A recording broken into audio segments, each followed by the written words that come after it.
Welcome in, everyone. I'll give y'all a few minutes to get in.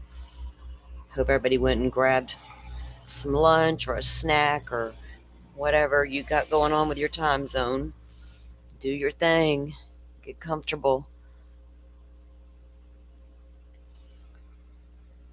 So, yeah, most of you know that I had a technical issue this morning. I was not able to get online for several hours. So, Joe was kind enough to go live on his channel. We did part 1 of day 7 over there.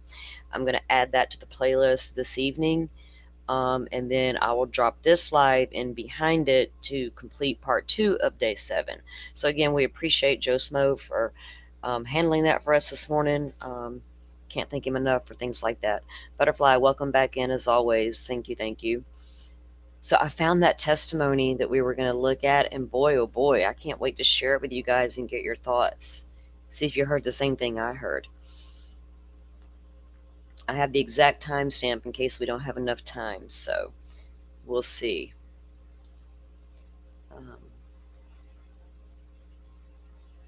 Never comfortable. I know, girl. I can't wait. You need a vacation. It's time for you a vacation. I can feel it. If nothing else, take you a 3-day weekend. Tell them you're sick.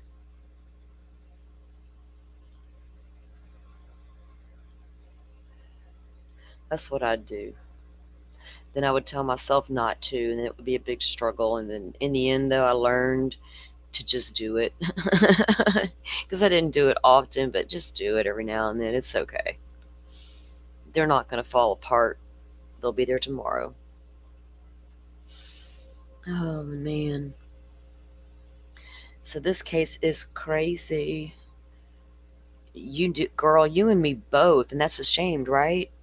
But yeah, don't get me. See, you just got my mind wandering, and it just absolutely went there, and I was gone for like a split second. All I saw was beach and the crack. I could hear the waves crashing, smell the salty air.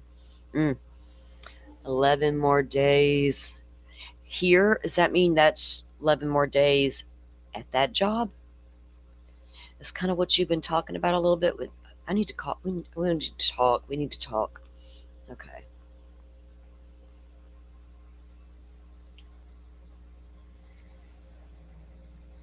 Hang on, I'm checking. So I'm going to pull the feed up as well and make sure all that's good to go while we're sitting here waiting on people to come on over.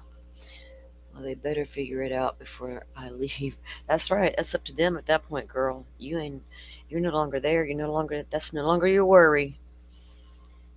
You feel like a new woman the day you walk out and leave all that behind, right? The weight of the world was lifted. Oh, and Jeanette Levy just started talking in my ear like out of nowhere. They have their way of doing that when it's on autoplay, I guess. Let me make sure I got. Okay, that's that microdots thing, comparing Jen's testimony. Let me pull this to the top. That Ryan Nagel. Ryan Nagel is the guy in question. He's Julie's brother. From what I take, he might have pulled up in his buddy's truck. It was him, his buddy, and his girlfriend. And I think they said it was his buddy's truck. But we shall see. Let me go check on the dog real quick. I just heard her. I think she's trying to come inside. Let me go let her in, and then I'll be right back.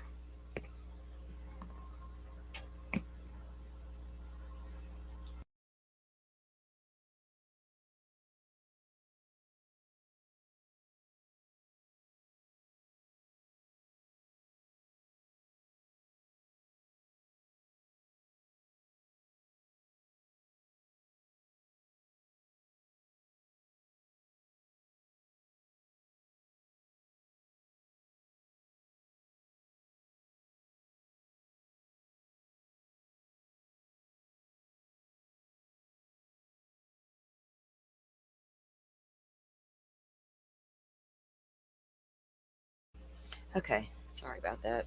She is back in. Why?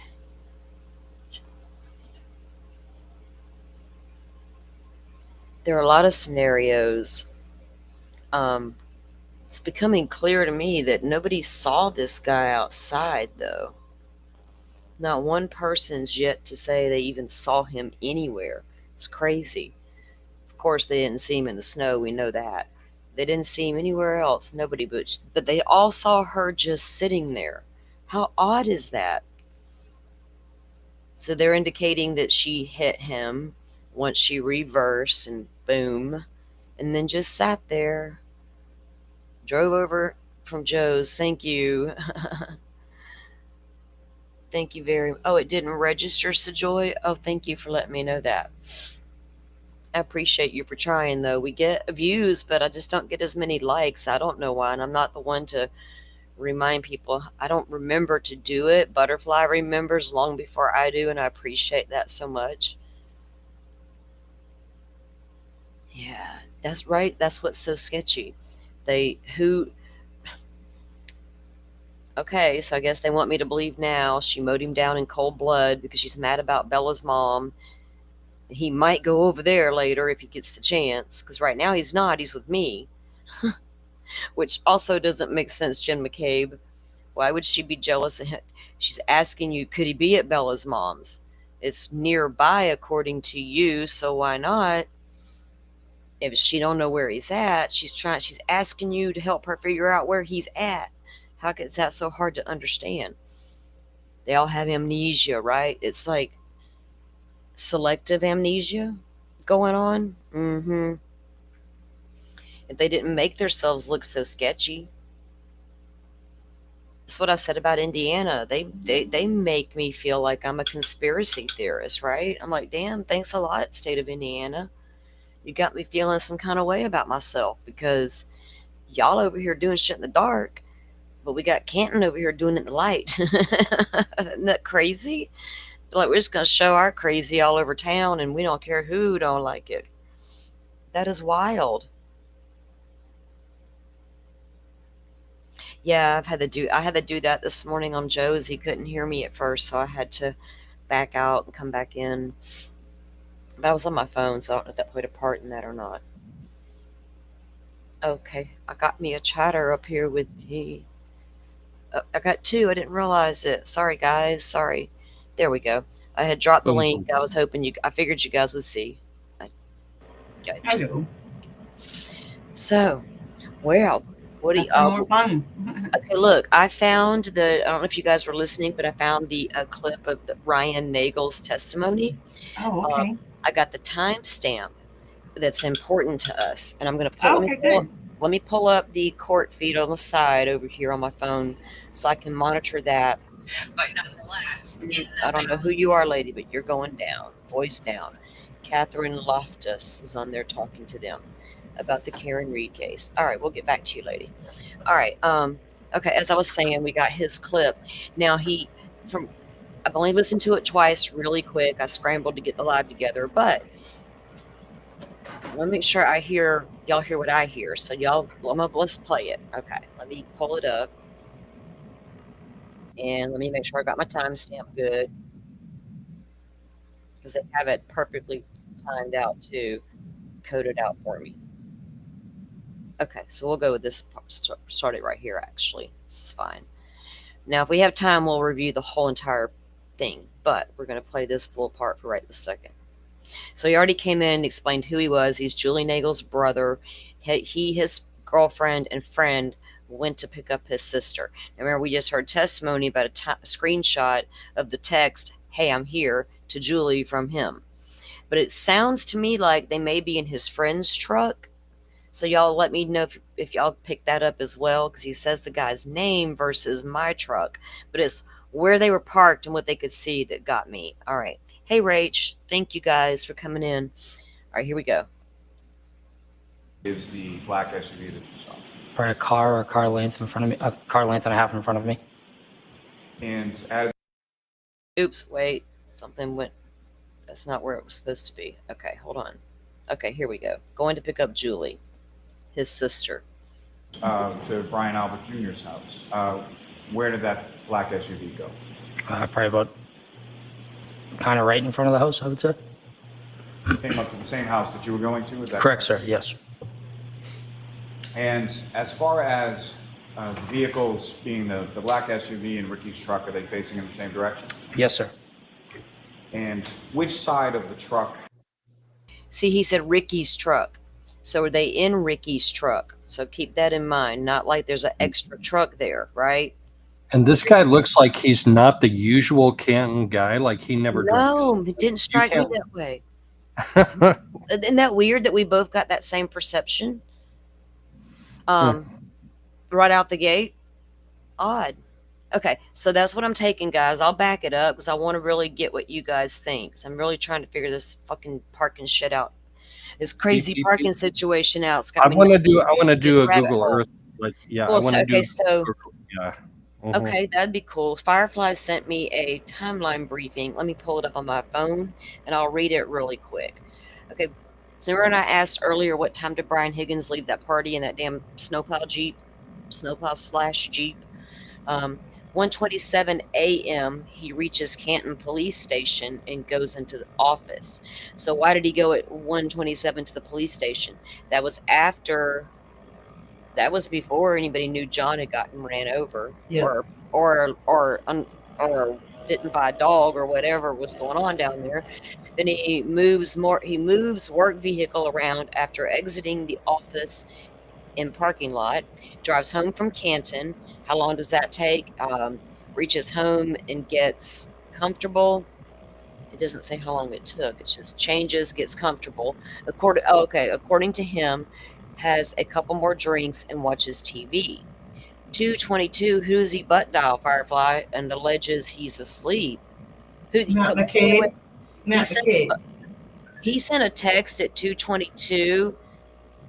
Matt or Jen McCabe, one of them. Okay, Remember, so because butt Jen will dials. say she had butt dials. And But then- it says- but then hold 5 on, minutes but- later, that's when that search Right. is.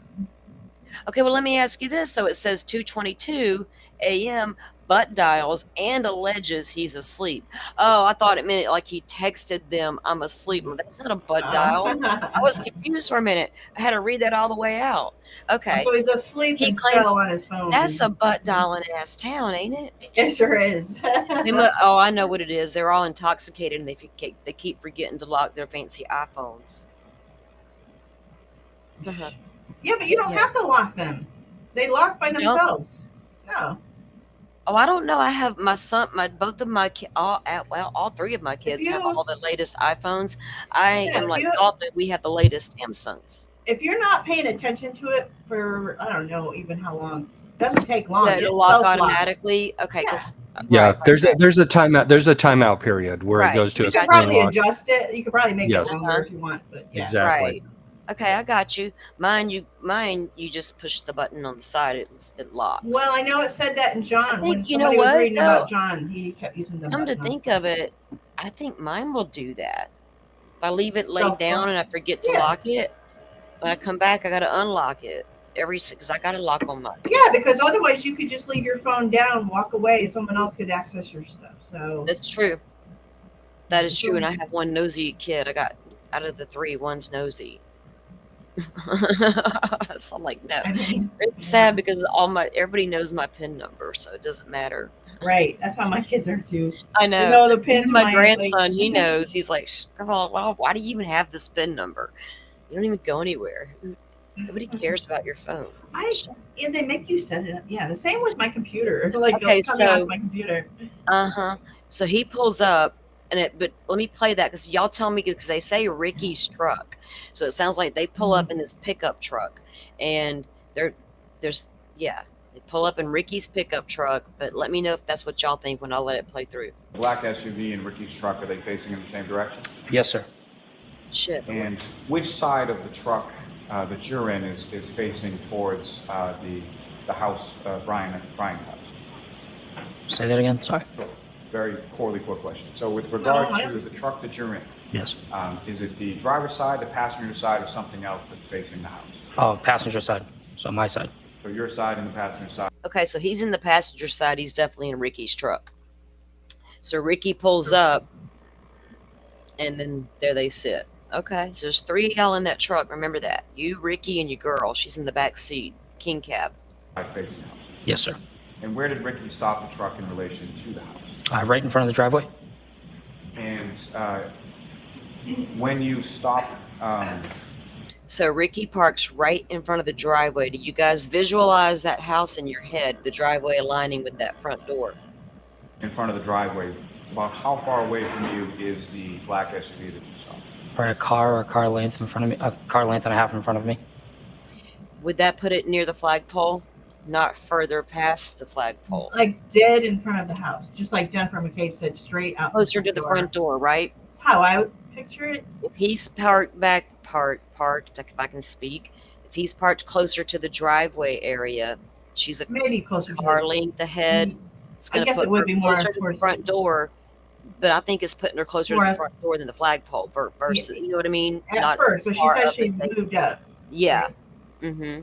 What time is this? Did he say? Good question. And as you're sitting behind that,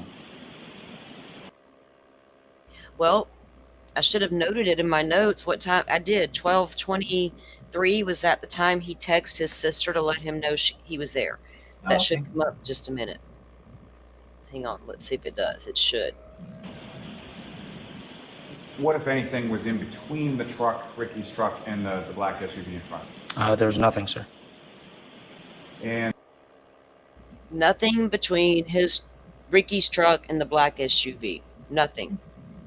No Brian Higgins snowplow / Jeep concoction.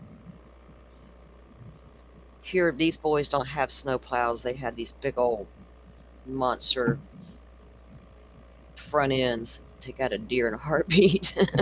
No, the deer try to take you out, so they need these guards on their big ass trucks. But yeah, no. What time did Higgins leave? John O'Keefe was hit and his arm was tore all up. Higgins said he left between Snowplow. 12:30 and 1. So Test that doesn't foot. make any sense. Well, I don't trust what old Higgins got to say, him peacocking ass. Because he wasn't there at this time. Okay, well, let me see his car data, his phone data. Oh, that's right. He destroyed it. Oh, yeah. Right. Oh, wait a minute, Firefly. He destroying phones on us, and we needed that phone data, damn it. Oh, okay. Well, we're going to let this guy play before I go on a rant. And at any point in time that you were there in front of the house, would you observe anybody get out of that truck? I mean, get out of the SUV? No, sir, I did not. And when you arrived there, what, if any, communication do you have with Julie inside the house in reference to your presence? I texted her when we were coming down Cedar Crest saying, hey, I'm almost here. Get ready to come out. And about how long was it between the time that Ricky parks in front of the driveway and the time that your sister comes out? Probably about 2 minutes. And do you recall seeing her exit from the house? Yes, I do. And how did she sort of exit and how did she come up to the truck? You mean like what door or? What door and how did she? I would say the side door next to the garage. And how was it that did she come across the lawn, down the driveway? How did she come up? Guess she crossed through the lawn a little bit, but obviously walked down the driveway because we were at the end of it. And at this time, when you're in front of the house on Fairview, what was the weather doing at that point? It just started to snow, sir. And as far as accumulation on the road or the grass or anything, did you see anything like that? Very little. Wasn't too much on the ground yet. And as far as when your sister was walking down from the house to the truck, did you see anything as far as like footprints in the snow or anything like that? No, I was not really looking for that. So not anything you noticed? No, sir. So she comes to the truck. How was it that you spoke to her? Did you roll down the window, open the door? How did that? I opened the door just because I assumed she was going to jump in the back seat. And she goes, oh, would you guys like to come inside? I looked over at Ricky, and he goes, maybe we should call it a night. Because obviously we were out for a long time. So she goes, no, I'm gonna stay a little longer. And so she shut the door, and I watched her go in the house, and that was it. And from the time that your sister came out and the time that she went back in the house, how long a period of time was it? Maybe 30, 45 seconds tops. A relatively short amount of time. Yeah, it was kind of like an in and out thing. Now, as far as the black SUV in front of you, what, if anything, did you observe about movement of that vehicle in any form? I noticed that the brake lights, the only reason I noticed is because the brake lights were on, and it moved, I would say moved up maybe another car length in front of us from where it was. And when was that in relation to when you were parked out there waiting for Julie, talking to Julie? When did that occur? Right simultaneously when she came out the door. Okay, so when Julie comes out of the door, Karen decides to ease up a little and goes another car length ahead. Where's John?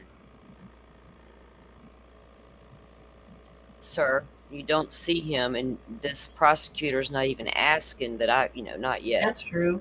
Julie Granted, doesn't see him. He doesn't see him. Yeah, where is he? Nobody has seen him. So are they just to assume, since that hasn't, apparently it's been completely overlooked until this, I don't know, I didn't watch the first trial. Do they assume I have fighting thoughts with on, Karen? You and I have thought yeah. Well, go ahead. yeah, I have thoughts on that aren't necessarily coincident with everybody else's thoughts, because one, around the flagpole, there's there's like a planter area, and then Yeah. off in the background there's like another planter area, like with some trees and shrubs and stuff. So it's Yeah. possible with like a half an inch to an inch of snow, like you may not be able to see him out I there. took that into consideration when I looked at the landscape and noticed that thing But it immediately. just started snowing. Would there be even Yeah, an hang inch? on. Yeah. Well, that's true, because it was regular snowfall still, right? It hadn't, because we looked at that the other night, or the other day. We were looking at that. I looked at the when I noticed that, Joe, the shrubbery and all that around the flagpole, I took it into consideration, and I noticed that closer to the road, though, there where he was found, on even this video from the cops that show up, confirmed it to me in my mind where I see them working at over there on the left-hand corner of the screen. I don't think it would have been easy to be covered up by some shrubbery, because he was too far away from it at that. He wasn't.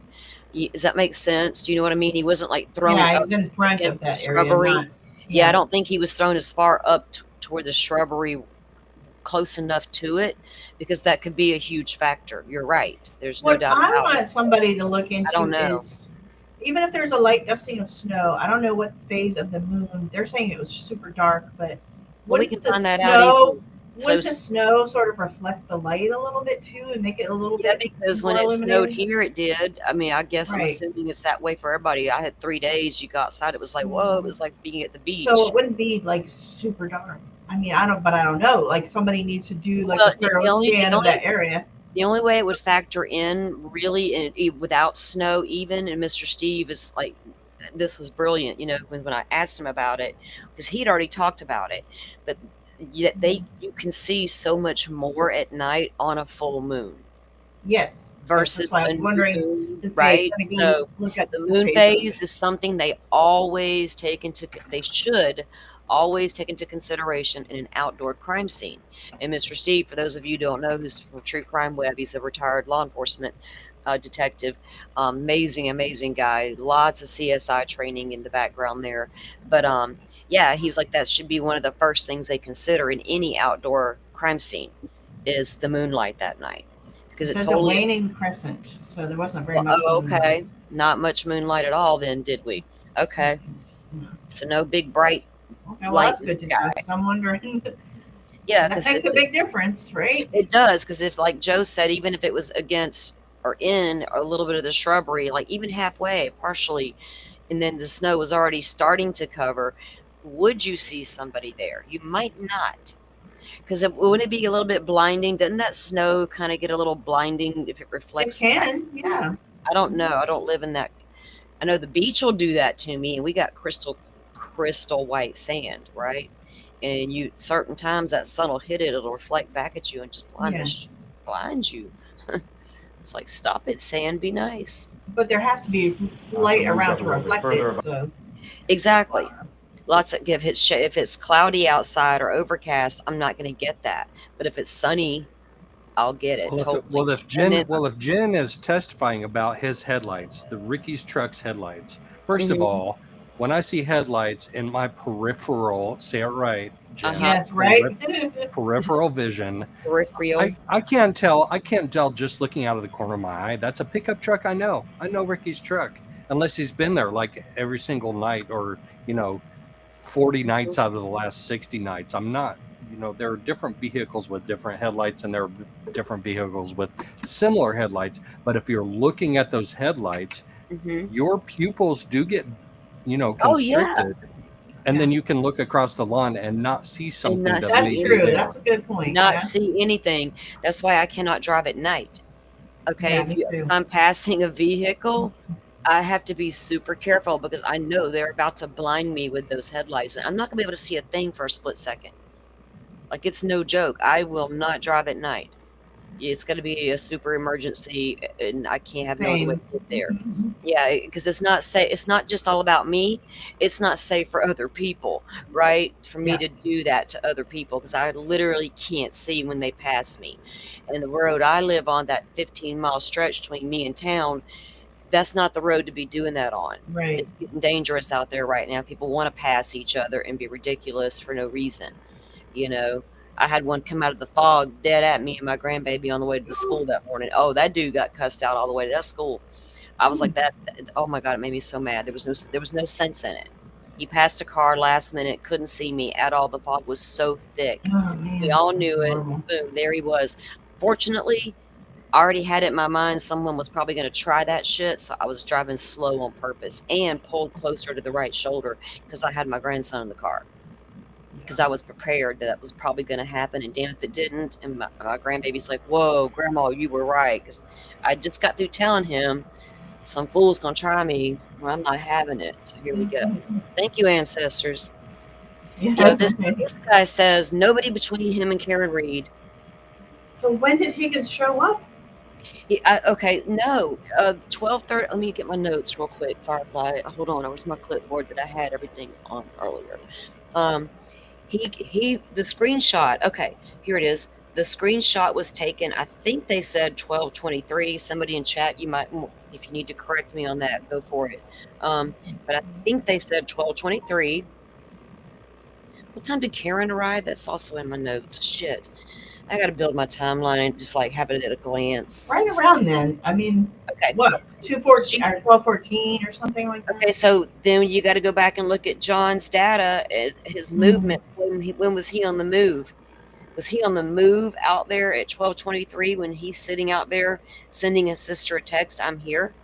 See, I've got to write the whole timeline down on a piece of paper in order, not the Yeah. time Right. itself, each time frame. What was happening during each little time frame? Where was John during each key time frame according to his data? Y'all think y'all slick over there in Let's Canton? do like an Excel and like give everybody a certain color, like John's red or whatever, and then put all their times associated them, and then just see Can how you they do interact. that stuff? I don't Sure. Yeah. I don't even know where to begin. I'd like need a whole ass tutorial, girl. Oh, Dolphin can help you with that stuff. Oh my god, that would be a super amazing, because if Not we e- could get that, an Uh-huh. organ, we could drop the link into the chat. Sometimes we could drop it on the page. Just think and keep up with it, because it's a lot when you're trying to keep up with the timeline of a big case. A lot can go. Look at the timeline in freaking Idaho Yeah. of all the events that's unfolded since. Oh my gosh, so many. Girl, I can't even count them. Not rumor mill based, but like real deal stuff. From them trying to get that indictment thrown out, the prelim getting canceled, the grand jury, all those things you and I know about that are like, ugh, getting all that in chronological order. I'm like, that's so overwhelming. I don't even want to try. I know Dolphin's been working on it a little at a time. It's a lot. Yeah, she's got some stuff in the works. She's been trying. She's pretty good at her organizational skills and Oh, yeah. looking stuff up. And so, but yeah, we got to put together this stuff on a timeline so we can just glance at it and go, well, wait a minute. John's doing this and this. You ain't doing much apparently, because nobody's seeing the poor guy. So I guess during that time frame, everybody assumes he's in Karen's car still. Well, I thought this Did he guy drive testified when he drove away, he could see Karen alone in a car or something like that, right? That's right. Because, so that means John was not in the car. Because he's going to say that in just a minute. You're right. Or he did on that microdots thing, said he said it. We'll, Yeah. we'll see. But he used his own, this guy's clip, didn't he? In that Yes. piece. Okay. So, all right. Hang on. My brain's going into overload. Hold on. So, y'all telling me now that Brian Higgins had left the party. Nagel shows up with Ricky to pick up Sis. She says, no, I'm not going. They're going to give me a ride. They offered. Okay, fine. Then that SUV that had been sitting there with the man and the woman arguing, man gets out then. Woman backs up, runs him over, and takes off. Are we coming More- back? Right? Go ahead. Are we coming back for trial? No, they got the fan up. Oh, Are you that bored? damn fan. Yeah, right. Yes and no at the same time. Like this Okay. case has me so conflicted because some of the things I'm so fascinated with, and some of them I'm like totally over. All I Turtle can tell Turtle y'all is Boy, touch like I grass want, and yeah, Holy I want nothing to Crystal do and with. Yep. burn a sage. I don't have nothing bad. I don't know that dude. I don't know nothing about his work, much about him except blurbs I've saw on social media. So I can't allow that to dictate how I feel about him. So I've chose not to think anything about him because I don't know anything about him. They're back. I also have never reviewed any of his KarenRead work. So I don't have that influence. And I'm not calling that a bad influence. Don't get me wrong. I just mean it's an external influence that I don't have coming into this case. And right now I'm thankful that I don't have those things. But they're showing me, like I said, like Indiana showed me something was bad. I mean, they made me feel like a conspiracy theorist over there. It's like, what the hell? Word is What's, back. Word is back. you know what's up with this, Canton? Because Did you say court is back? Yeah. Firefly? did it just pull Court is up? back. Yeah, they're Yeah, it showing just her pulled back dad. up. It just pulled back up. They just panned back in and started showing her parent or his parents, his mom, Mhm. whatever. Yeah, his mom. Is that his? Mom and dad. Yeah. Is that the dad? Okay. I see the lady sitting there too. I don't know who she is. I think I'm getting it back up. Well, where's Paul? Oh, Paul's in the back seat. What the heck? Nuh-uh, he moved. He moved. He's usually in that first chair Yeah. there. Somebody took his seat. This guy right here on the right took it, huh? He's been sitting right there the whole time. You're right. Wonder why. Maybe he never heard that's Paul's seat. Maybe, I don't know. Maybe he just decided to change it up today. Well, if you go trial watching enough, you know it's first come, first serve. You got to get your butt in that seat. That's the family Oh. though. No, but that's his mom. Right? Yeah. I get it. I'm saying that tongue in cheek. I get it. I mean, yeah, I understand it's first. It's like that all in all courthouses, isn't it? I wonder why they let him. You just come Oh, in. you know what? I bet you that's Jennifer McCabe's mom, right next to John's mom. It looks like her, doesn't it? Maybe that's her parents. It does. Yes, Maybe it that's does. her parents, and that's No, why. Karen, move your Like, head, Karen. Okay, yeah. Sorry about the Doesn't delay, it look jurors. like her? We So told that would we mean blew a that fuse, and that's why we Nicole couldn't get and started on Jen time. were So daughters. these old courthouses. So, all right, we appreciate your Nicole patience. Albert. Go ahead, Mr. Jackson. Lived there Thank with you, his Your sister. Honor. Ms. McCabe, when you first saw Ms. Reed's SUV pull up, very shortly thereafter, you sent a text to John O'Keefe, correct? I walked to the door, saw the car, and that's when I sent him a text, yes. Right. So you walked up to the door, saw the SUV outside, and then texted him something at that, basically while you were standing at the door. I believe so, yes. What did you text him? Here? Okay. That was, do you remember the time? I don't know. Would it refresh your recollection if you were to look at a series of text messages contained in a Celebrate report? I think you've seen this before. Sure. May I approach, Your Honor? Yes. Thank you.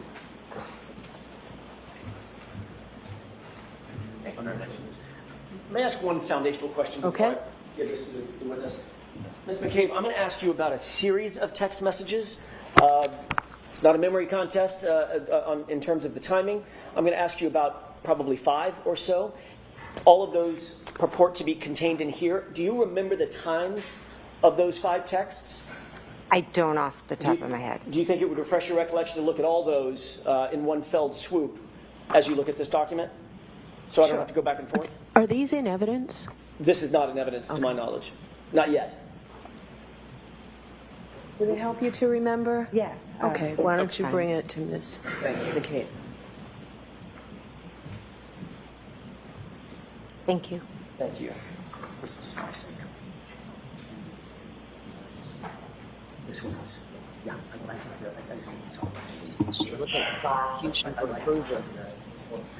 Ms. McCabe, if you wouldn't mind, take a look at the tabs, not that whole document, it's too dense. Take a look at the tabs and go in reverse chronological order and see if that refreshes your recollection about the time and content of text messages that you sent to Mr. O'Keefe those early that early morning of January 29th. Okay. Yes. May I approach? Yes. Thank you. I'm not going to have to remember the exact times of all 5, am I? I'll help. Okay, thank you. Ms. McCabe, did you see a text on here that was consistent with your memory that you texted here? Yes.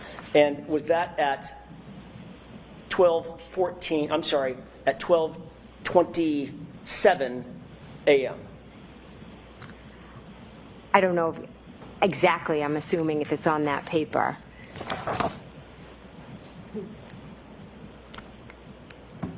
If I may have just a moment, Your Honor.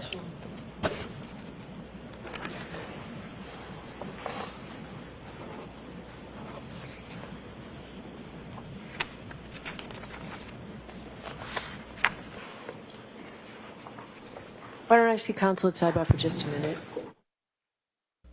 Good night. Oh my God, we just started.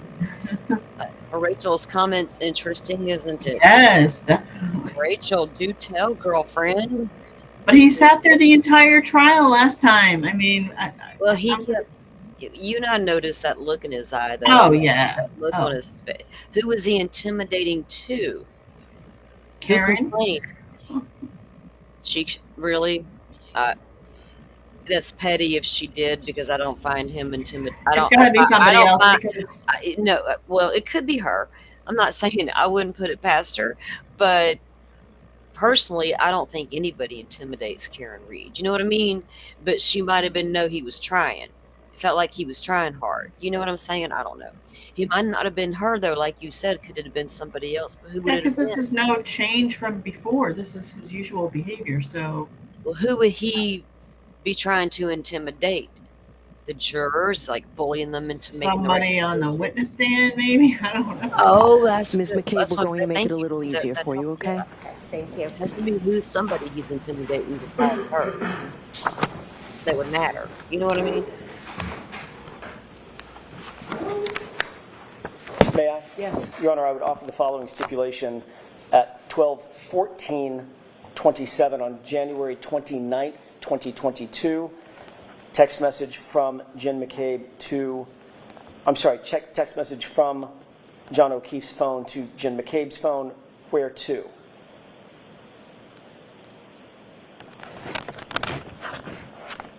At 12:20, all these are on January 29th, 2022, at 12:27:33 from Jennifer McCabe's phone to John O'Keefe's phone. Here, exclamation point, question mark. Same date, 12:31 and 47 seconds from Jen McCabe's phone to John O'Keefe's phone. Pull behind me. Same date, 12:40 and 31 seconds from Jen McCabe's phone to John O'Keefe's phone. Hello. 12:42 and 9 seconds. Text message from Jennifer McCabe's phone to John O'Keefe's phone. Where are the letter U? Okay, thank you. Finally, 12:45 and 53 seconds from Jen McCabe's phone to John O'Keefe's phone. hello. I would offer the stipulation that those are correct times and dates and contents of the text messages between John O'Keefe's phone and Jennifer McCabe's phone on January 29, 2022. All right, and that's what you're agreeing to, Mr. Brennan? Yes, Your Honor, it's contained in the Cellbrite report. Okay. All right, folks, so I told you yesterday about a stipulation when I talked about something in the front lawn.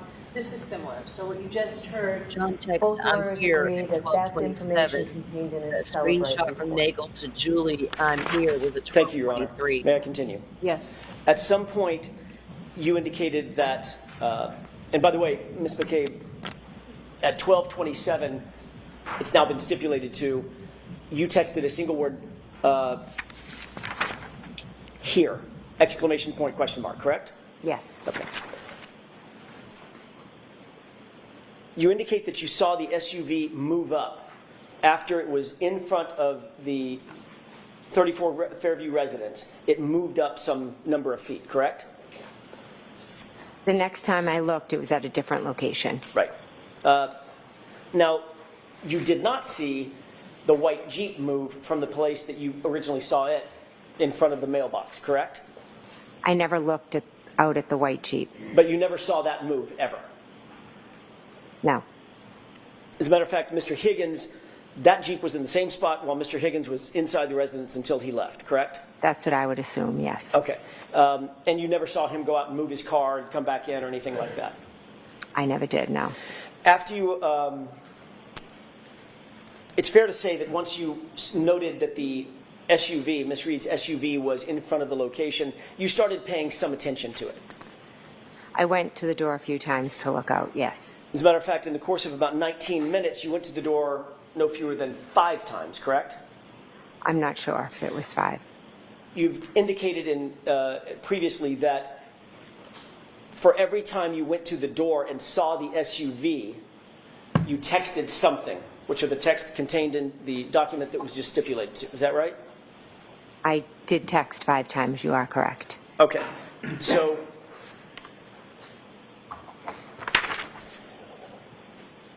it's fair to say if you texted 5 times, then you went to the door 5 times if those were associated with one another. You walked up, look out the door, see the SUV, and text something.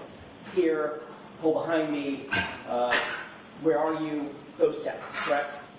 I remember going to the front door, seeing the car, and texting here.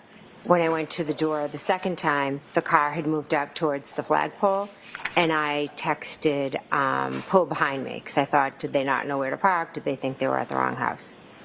So my question is this. Every time you went to the door, you texted something. I'm not sure that I did, yes. Do you remember I'm not sure that I did, sorry. Do you remember a year ago testifying that every single time you texted, you indicated that you looked out at the SUV and saw something that prompted you to text something? Am I aware that I said that? Correct, that you Could you- testified to that. Could you show that to me, please? Sure. Thank you.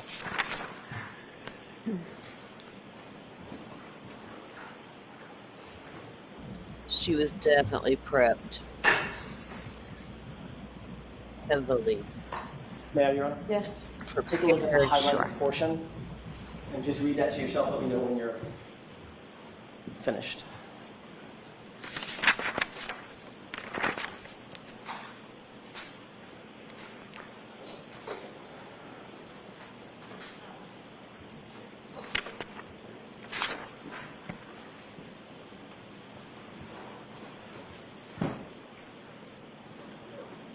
Okay. May I? Yes.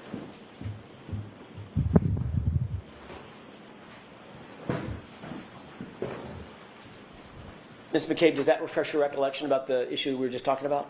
I see what's written down, yes. Okay. Did you testify in answer to the following question? And as a matter of fact, you looked every single time that you texted, you indicated that you looked out at the SUV and saw something that prompted you to text something, correct? Answer, correct. I answered correct to that, Okay. yes. So if you if you texted 5 times, that's all I'm getting to, you went to the door about 5 times. I'm not sure. I remember definitely going twice. And again, if I misstated or I said I went 5 times, 4 times, I apologize. Well, do you think this testimony is in error? No, I don't. I'm thinking with my memory, it was 3 years ago, and I'm thinking that maybe I wasn't clear on that detail of how many times that I went to the door. Oh, What I God. can tell you I'm clear on is that I did go twice, and I saw it. I saw it straight ahead. I saw it at the flagpole, and a third time further up. I cannot say with certainty, with my memory today, that I was up at that door every single time. I'm sorry. And then, and by the way, when you testified, as you just saw, that was a year ago, correct? Yes. A year earlier and a year closer to the event, correct? Yes, it So was. your memory would have been a little bit fresher then than it is now, a year later. I don't think I can compare my memory then to now. You can't compare your memory? Do you think your memory gets better with time or fades a little with time? Well, some things, unfortunately, I think about every single day with this case, the trauma of Sure. it and what I experienced and went through. And there are some things that I am certain I will never forget. And I know for sure where the car was, and I know for sure I sent those 2 texts, but I apologize if I misstated. I went up more than I did. I'm just trying to give you what I remember today. Let's talk about those texts and and you looking out the door. You did approach the door and you saw that the vehicle was there the initial time, correct? That's 1. When I texted here, yes. And you texted here, exclamation point, question mark. Is that right? Correct. And you indicated that when you first saw the vehicle, it was straight out ahead of you in front of the front door, and it was stationary. Is that right? Yes. Then you said you went back to the door and you saw that it had moved up, quote, a little bit. Isn't that right? Yes. Toward the flagpole. Is that right? Was that the flagpole? Yes. And when you saw that it had moved up toward the flagpole, then you texted again at 12:40, which has been stipulated to hello. Is that right? When I saw it move up to the flagpole, I believe I texted pull behind me. When you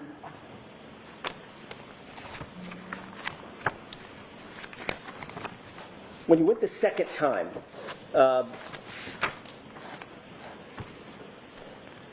and by the way, it's my mistake. I got I jumped over one. It was 12:31:47, which we stipulated to pull behind me. That's when the SUV was up closer to the flagpole, correct? I believe so, yes. Then you went yet again at 12:40 and saw the SUV yet again and texted hello.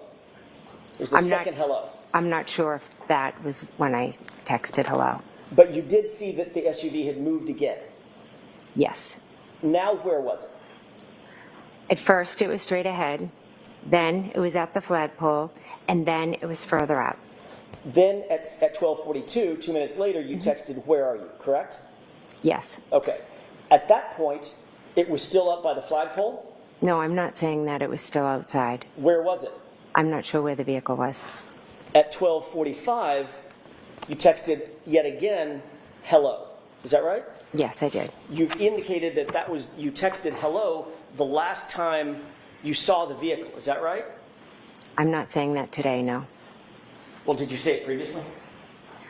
In my testimony, did I say that the last time I texted? Do you have that written that I could see? You just read it.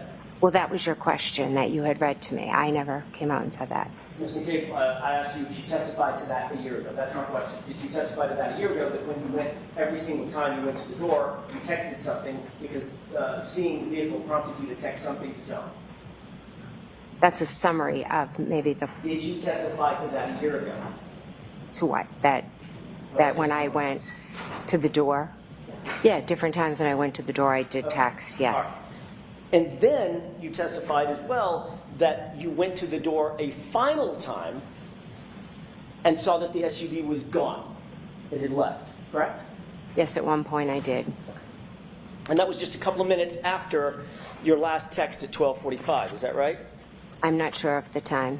Matter of fact, you've testified previously that it was around 12:50 that you last went to the door and noted that the car was completely gone. Is that right? I'm not sure of that. You're not sure of that? No, if you could show me, I'd appreciate it.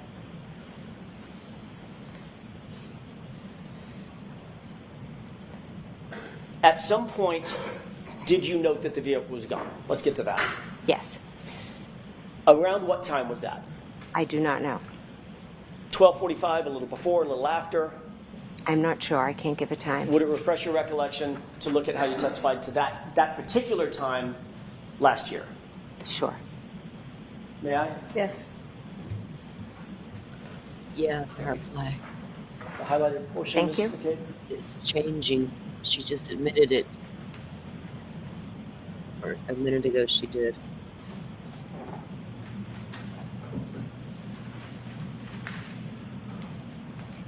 She admitted she lied to the FBI. So, like, what I got for you, girl?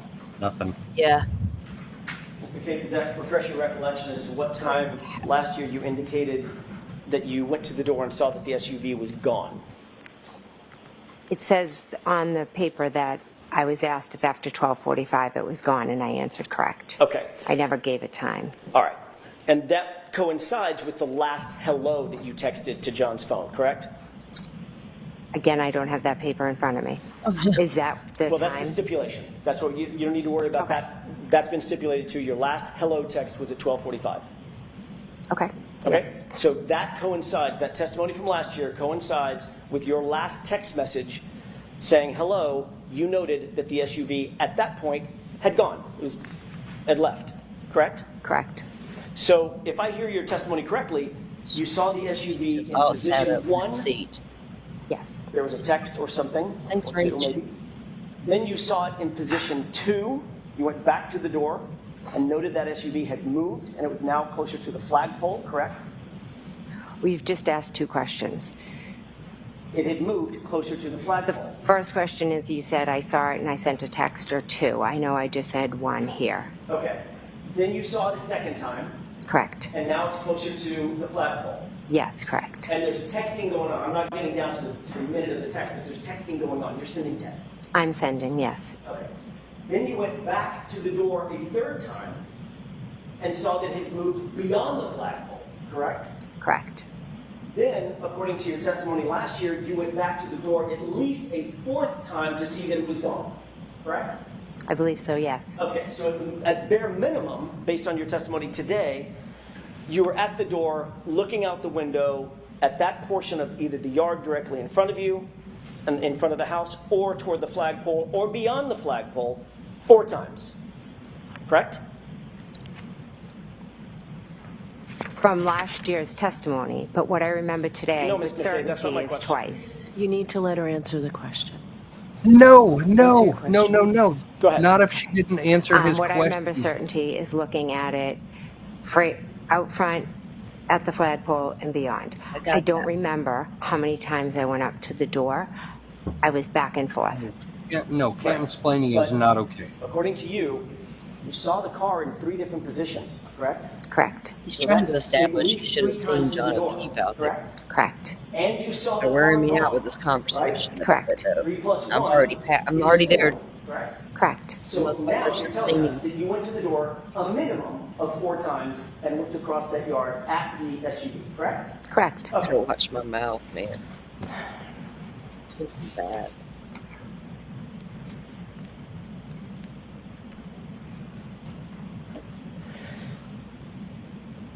You had a clear view of that SUV as you looked out that storm door every time you went to the door, didn't you? It was dark and snowing, but I could see a vehicle out there, yes. As a matter of fact, you've indicated that it was a clear view. There was nothing obstructing your vision, correct? No, there was nothing but the weather conditions. And you indicated that, and by the way, the blizzard had basically just started. There was a dusting on the ground. It was snowing, it was accumulating. Right, but it was early. Early in Correct. the storm. Oh, yes, absolutely. Right. And when asked about whether or not you had a view, well, let me ask it a different way. In terms of your view of the SUV and the distance from the storm door to the SUV to that curb line, there was nothing obstructing your view. You had a clear view of that, a good view of the SUV, correct? When I looked out the window, I could see the SUV in front of me, yes. At no time during any of this interaction with the door, meaning going back and forth to the storm door, texting, looking outside, seeing the SUV in position 1, seeing the SUV in position 2, seeing the SUV in position 3, at no time did you hear any noise that was unusual, did you? No, I didn't. You didn't hear any screaming? No, You didn't hear any yelling? no, No loud voices? no, No foul language? no, You didn't hear a door slam? no, You didn't hear a verbal argument or a fight of any kind? no, You didn't hear a revving engine? no, You didn't hear the squealing of tires or the scraping of tires on the pavement? no, You didn't hear a collision take place no, or a crash no, or screams for help, no, moaning, groaning as if someone was in distress? no, As you looked at the SUV the first time, you've already indicated that you had a clear view straight out the door, right? It's right in front of the front door as a crow flies, right? It's not at an angle. right there. Correct. Okay. You also previously indicated that you saw tire tracks in the roadway. Yes, In that very, very light dusting of snow, the accumulation that you talked about, you saw tire tracks of some sort. yes, So that's down on the ground, beyond the yard, somewhere in the roadway. in the street, correct. You had a good view of those tire tracks as well, correct? Yes, As a matter of fact, you were able to describe those as sort of almost a wave, I think you once said. yeah, across the street. I could see it because of the street light that was across the street. Okay, and that presented at least enough illumination based on your view. You could see the tire tracks in the snow. Yes, over to the left, yes. Good lighting outside. And you've detailed not just the shape of those tire tracks as being sort of like a wave, but where those tire tracks were, correct? No, with this, yeah. Where did you see them? I believe over to the left, if I'm looking out straight. Oh, sorry, straight. So if you're looking outside at the SUV, I'm just going to turn my back to the jurors for a second for perspective. If you're looking outside the door, when you say straight out, the SUV is straight outside, when you say to the left, you mean to the left of the SUV on the ground, that's where you saw the tire tracks? Yes, Like somebody might parallel park or something. kind of a wave, yeah. I can't really explain what it was, I just saw it. You weren't paying special attention, you weren't looking for tire tracks, were you? No, when I glanced out, I saw it. You weren't looking for anything in the roadway at that point. You just glanced out. There was something in your peripheral vision, and you made note of it. Yes,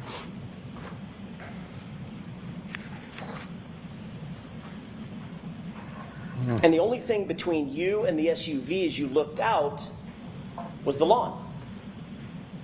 correct. There's no ditches or hills in that lawn. It's a flat lawn, correct? I wasn't looking at the ground, I was just kind of looking like I am at you That's right not my now, question. straight. You know that lawn. You've been in that house 100 times, 500 times. There's no ditches or berms or hills or mountains on that lawn. It's just a flat lawn, right? I guess you could categorize it as flat, yeah. Can we take a look?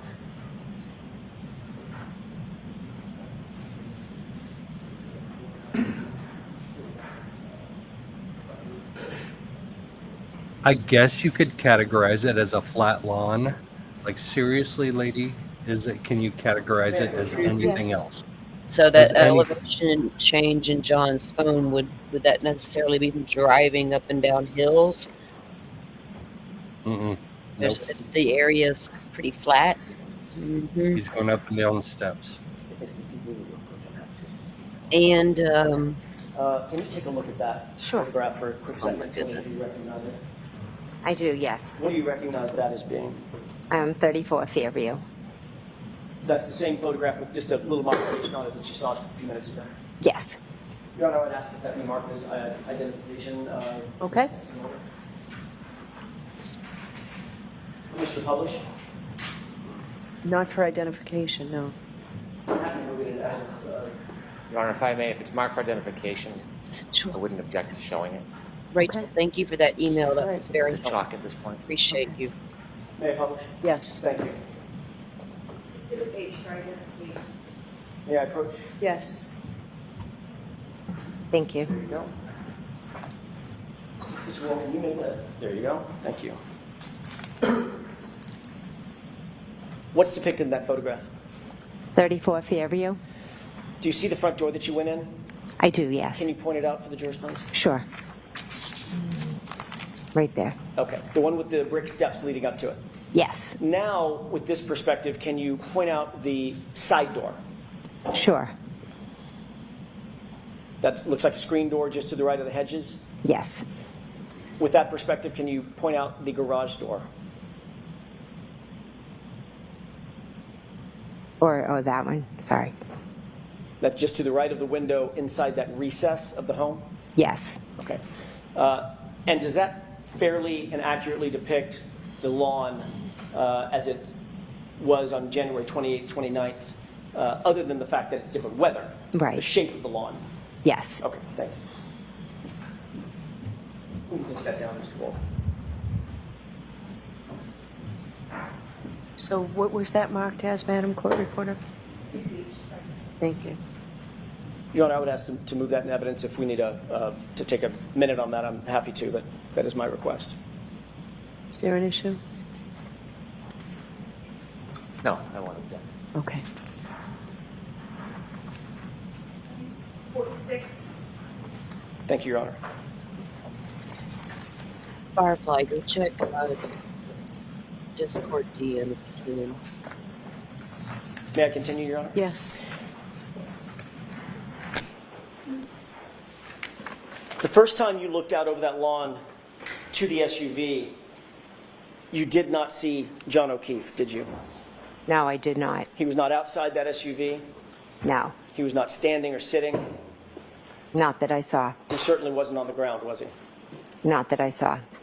The second time you looked out and saw the SUV, now the SUV is more toward the flagpole, correct? Yes. And you had a clear field of view between you standing at that door and the SUV. You've already described that view, correct? I can see the SUV, correct. Correct. And you could see everything in front of the SUV as well, couldn't you? I just would go to the door and look at the SUV. I wasn't taking in all the surroundings of... Right. But just like you weren't taking in the surroundings, specifically looking for tire tracks, when you saw the SUV standing or sitting right in front of you, you saw that through your peripheral vision, you know, the tire track. Yes, and that's lighted where around the SUV it was very dark. I didn't ask you about lighting yet. We'll get to that. I'm You sorry. looked at tire tracks, even though you weren't looking for tire tracks, right? Yes, I did. Something stood out to you in your peripheral vision. Just looking out. There they are. Yes, absolutely. Hmm. That second time you looked directly at the SUV with no obstruction between you and the SUV, you did not see John O'Keefe standing outside the SUV. No, He wasn't sitting down. no, He wasn't lying down. no, You certainly did not see his body in the snow toward that flagpole. no. And you would have been looking directly toward that flagpole, correct? Directly. I was looking at the vehicle. Directly toward the flagpole, Ms. McCabe. I was looking in the direction of the flagpole Right. at the vehicle, yes. Right. And you saw no body in the snow, did you? I didn't look for a body in the snow. I didn't ask you if you looked for one. You weren't looking for tire tracks either, were you? But you saw those. I did see those, yes. And you did not see a body in the snow. No, I did not. John O'Keefe, 6'2", 216 pounds, brawny guy, big boy, right? I don't think I'd refer to him as a big boy, but he was tall, yes. All right. Was he? You What was certainly he, didn't Jim? see him prostrate in the snow the way you found him the next morning, correct?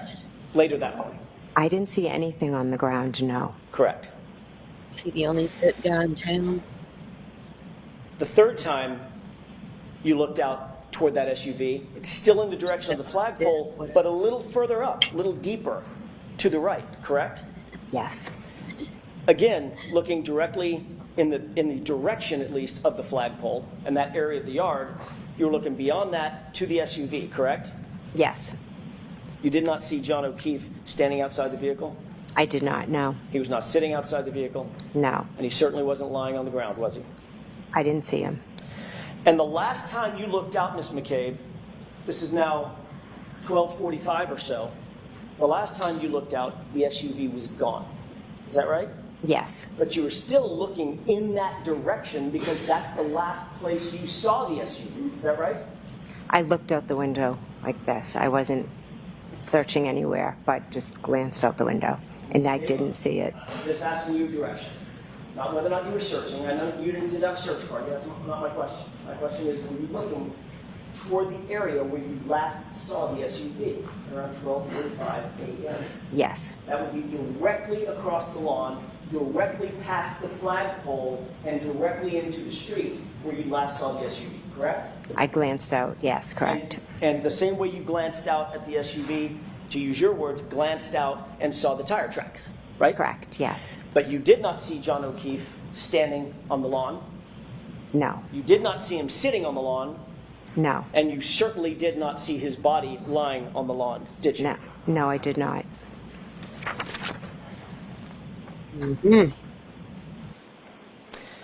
Ultimately, you left the location that night, the gathering at 34 Fairview. Is that right? You didn't spend the night there? No, I went home. About what time was it that you left the location? Approximately, it was after 1:30. Approximately 1:30, 1:45. So this is maybe an hour later, later than what we've just been discussing. Yes. Seeing the SUV. Who did you leave with? I left with my husband, Matt, and Julie Nagel and Sarah Levinson. Who was driving? Sorry, my husband, Matt, was driving. And where was Sarah Levinson and Julie Nagel sitting in that SUV? They were in the back seat. By the way, what kind of SUV were you in that night? A Yukon. Four-door, yeah, extended big- seating? Yes. When the SUV pulled out of the driveway, it was in the driveway? Yes. When the SUV backed out of the driveway, doing a three-point turn, backed out of the driveway, did it go toward Chapman or did it go toward Cedar Crest? It went towards Chapman. So as you backed out of the driveway, you would have been heading toward the flagpole side of the property rather than back toward the driveway side of the property, correct? Correct.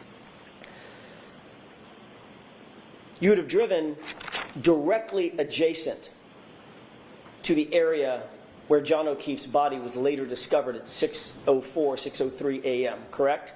Yes, correct. You were seated in the passenger seat of the vehicle, not the driver's seat. Correct. You were seated in the front of the vehicle, not the back seat. Correct. Damn. You would have been closest to the yard as y'all drove past, correct? Correct.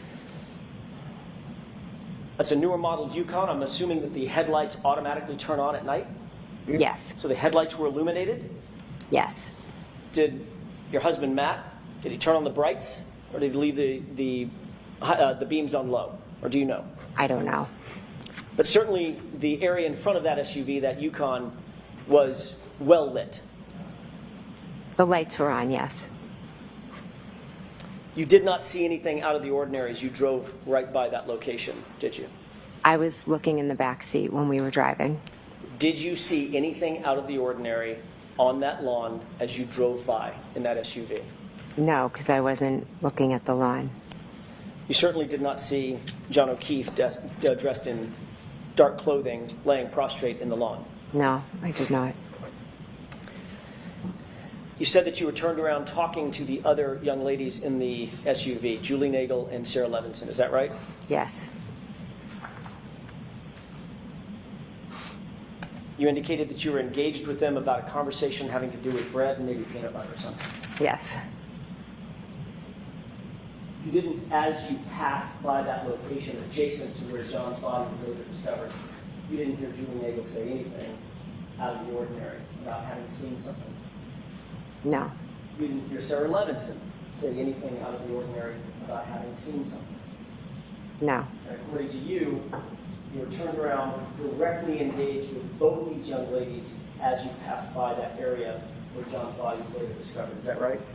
When we pulled out, I turned around and I was talking to them about the bread and the peanut butter. I'm not sure exactly where we were driving, but it was when we pulled out, yes. You certainly never heard anybody say anything like what was that or anything close to that? No, I didn't.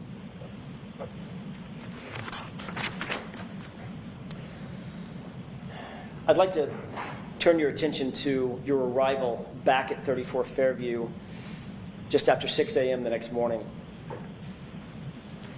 You indicate that the visibility was relatively poor and that you could not see John O'Keefe on that lawn from your perspective, correct? The visibility was extremely poor, and no, I could not see him. You were in the front seat, passenger side. Yes, I was. It was KarenRead who actually saw Mr. O'Keefe, jumped out of the car, and began attending to him immediately, correct? Karen got out of the car and ran to John O'Keefe.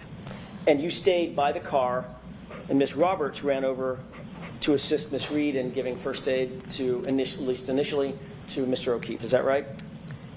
No, that is not. Carrie got out and walked over, and then I got out and walked over.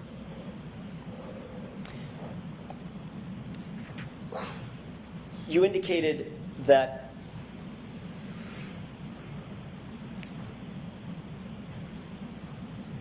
well, let me ask a different question. Yesterday, you testified in pretty significant detail that when you got out of the car, you could not see anything even close to the flagpole, correct? Visibility was very bad, yes. Matter of fact, you used the word whiteout conditions. Is that right? Yes, I did. Whiteout conditions, you basically can't see your hand in front of your face. I wouldn't say that extreme, but I used whiteout as there's just snow coming at you. You were specifically asked by Mr. Brennan, how close did you have to get before you could actually see anything of note where Miss Reed had gone? Is that right? Yes. You testified yesterday that you could see just merely shadowy figures of Miss Reed and Carrie Roberts, and it wasn't until you got very close over to them that you could see John, in your words. Correct. As a matter of fact, you followed that up by saying that that was the first moment, once you got basically on top of them, that was the first moment that you realized that it was John, that there was a body on the ground, correct? I said as I got close to them, I don't think on top of them. Fair enough. It's my words, not yours. You did say, quote, very close to them, correct? I'd have to see it, but... Well, you just testified to it yesterday. If you remember saying, I did get very close to them. I know I said I had got very close to them or close to them, something like that, yes. Mm-hmm. I don't have a transcript of yesterday's testimony, I'm sorry.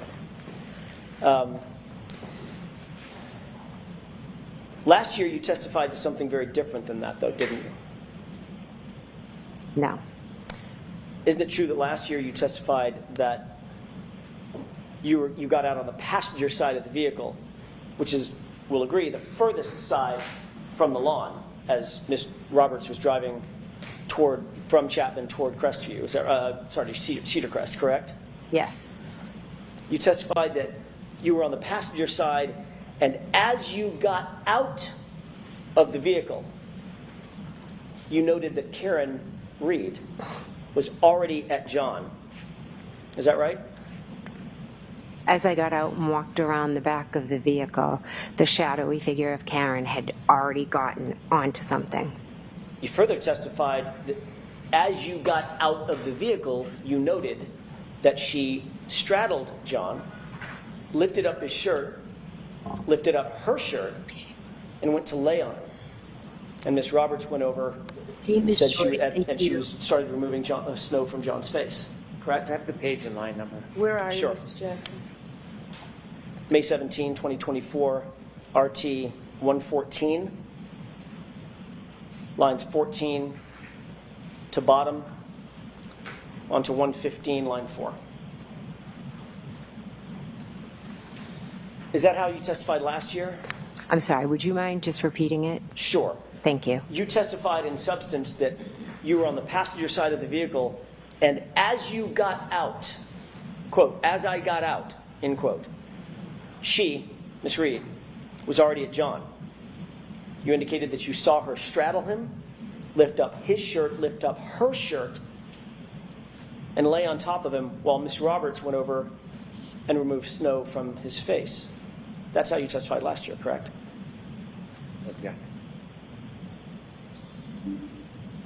Is that how you testified last year? I'm not sure. I know Next question. Would it refresh your recollection if you were to look at a copy of your testimony from last year? I don't think looking at it would refresh my memory. I know I might have used different words, but the bottom line is I got out of the car, went behind the car, went over, and Karen Looking had at done your that. own testimony wouldn't refresh your memory. Right. Karen looked at her other attorney when she said that.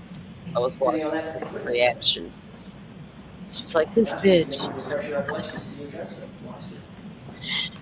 I don't need to see my transcript. I know what I know and I know what I remember. So Okay. That's not my question. Checkmate. I'm asking what you remember now. Asking how you testified a year ago now. whether I said it was as we're fighting over silly words, whether I said it as I got out of the car, we were there. Silly words? Okay, so remember, Mr. Jackson, no comments. Ms. McKay, tell your answers. Get on to her, miss. There you go. Listen to Judge Do you Beth. remember exactly what it By was God. that you testified last year? I do not know.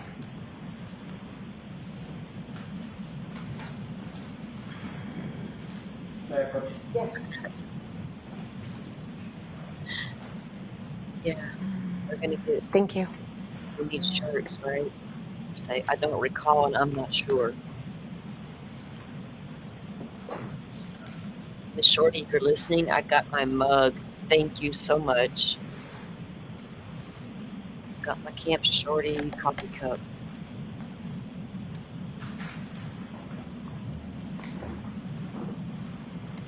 Nobody can save you now.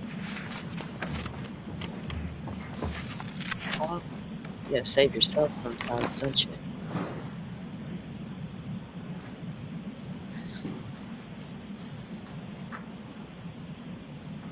Mincing over silly words that may Yeah. mean the difference between life or death for Karen Read.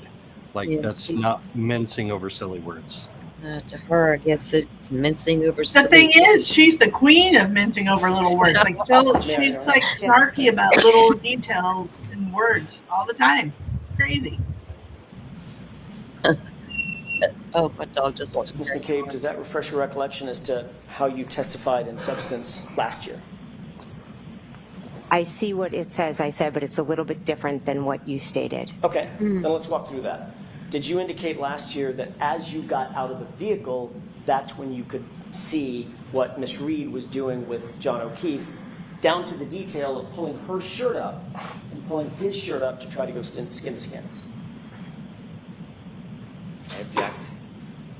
Why don't I see it sidebar? Why don't you bring it with you, Mr. Jackson, first?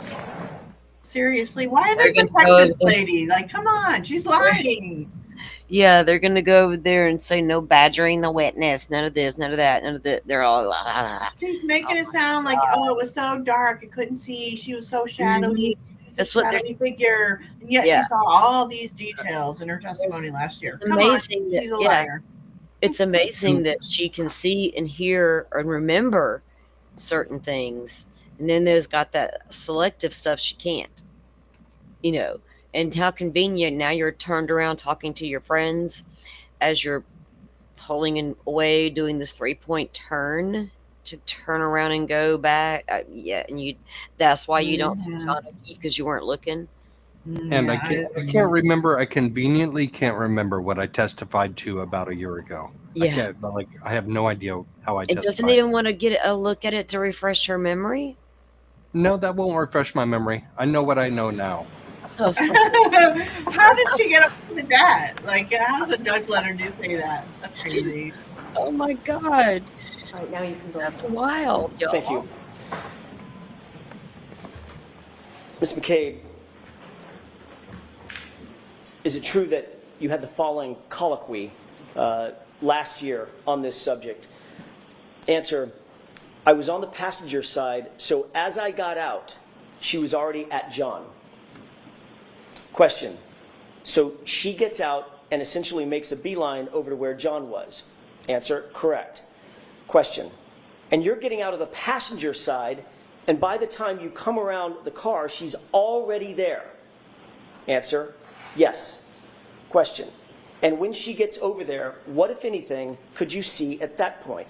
answer, she straddles John and lifts up his shirt. And then she lifted up her shirt and went to lay on him. And Miss Roberts went over and she was removing the snow from his face. Is that how you testified last year? Yes, that's how I answered the questions. Okay.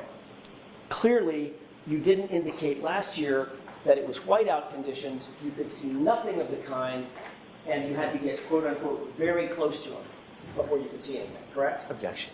Sustained. It's the first word that's problematic, Mr. Johnson. Yesterday, you testified that it was whiteout conditions. You had to leave the car, walk all the way over and get quote-unquote very close to John before you recognized that it was even a body. Is that right? Yes. But last year, you testified that you were still at the car when you noted the detail of Karen basically giving life-saving aid to John. You can see that clearly, all the way from the car, correct? Objection. Is that what you said, Ms. McCabe? No.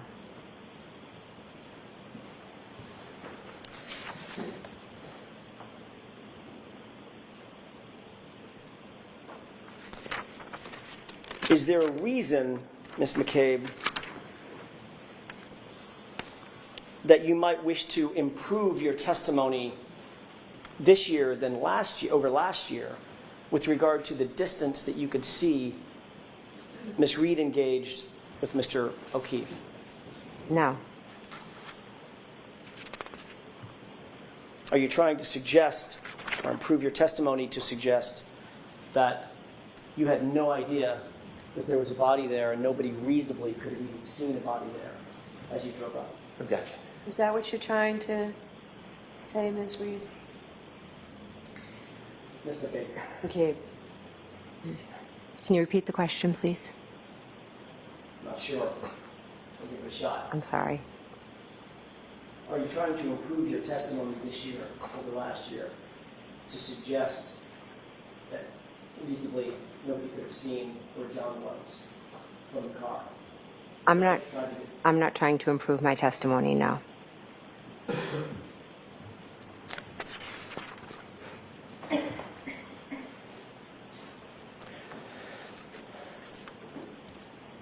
You claimed on direct examination today, as a matter of fact, that Miss Reed looked at you at the scene and said the phrase, "I hit him, I hit him, I hit him." She said it 3 times, very distinctly, according to your testimony, correct?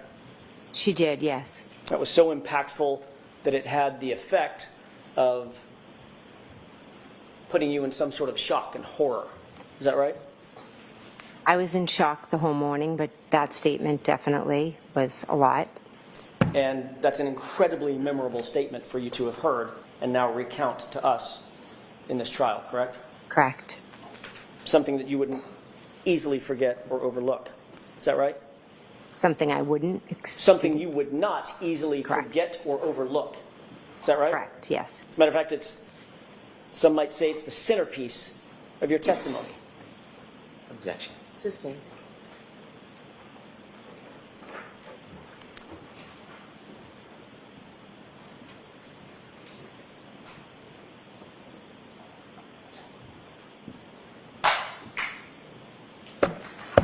Ms. McCabe, you testified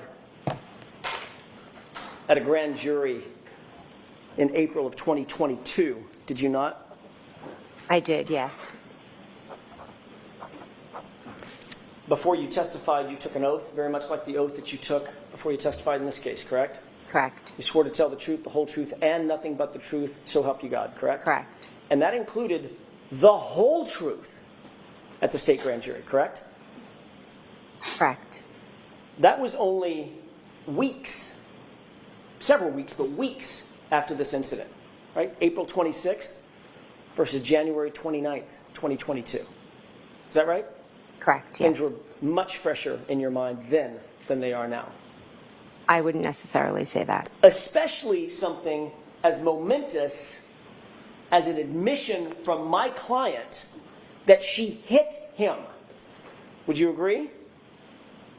Would I agree that she said that? Would you agree that would be fresh in your mind. Something as momentous as that. You wouldn't forget that. I will never forget it. You wouldn't overlook that.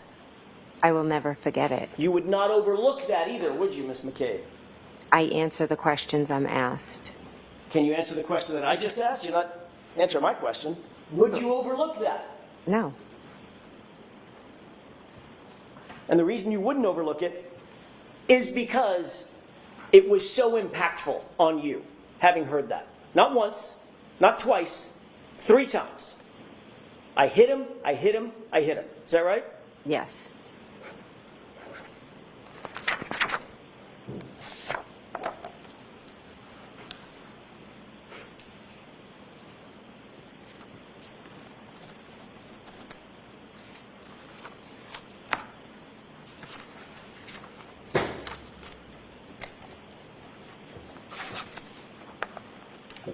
May I approach? Yes.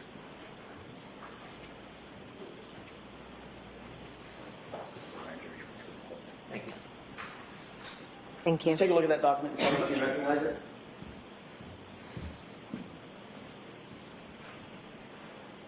it. Yes, I see it.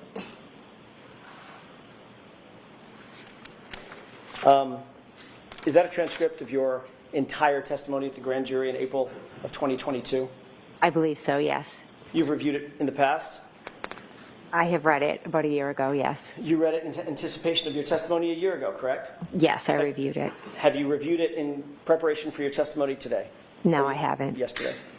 Ms. McCabe, turn to the page or pages in that transcript where you recount to the grand jurors that my client said, I hit him, I hit him, I hit him. This is over 227 pages. Take your time. How long did you say it was, Ms. McCabe? 227? I'm not going to let her read 227 pages. You reviewed it before, haven't you? I reviewed it a year ago, yes. You read the whole thing cover to cover, didn't you? I skimmed through it. One of the most important points in your testimony yesterday and today is recounting these jurors the phrase, I hit him, I hit him, I hit him. Is that right? Objection. To the form of that, I'm sustaining it. Was it important to you to tell these jurors that you heard my client say, I hit him 3 times? I answered the questions, and I'm telling the jurors what I know. Was it important to you, before testifying today, that you recount to these jurors the phrase, I hit him, coming out of my client's mouth? Your client said she hit him, yes. That's not my question.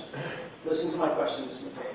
I'm sorry. Was it important to you, before you testified, to tell these jurors, under oath, that my client said, I hit him 3 times? As a juror, as a witness, it's important to tell the truth and to answer the question you were asked. And in point of fact, in your entire grand jury testimony, you never said, my client said the words, I hit him, did you? Again, it's 227 pages. Ms. McCabe, you were there. They're your words. I'm not asking you to rehearse something. You were there. Did you tell the grand jurors that my client said I hit him? I have testified a number of times, but I was there the morning of January 29th when your client said, I hit him, I hit him, I hit him. Did you tell that to the grand jurors? I'm not sure. You did. It's because you didn't, did you?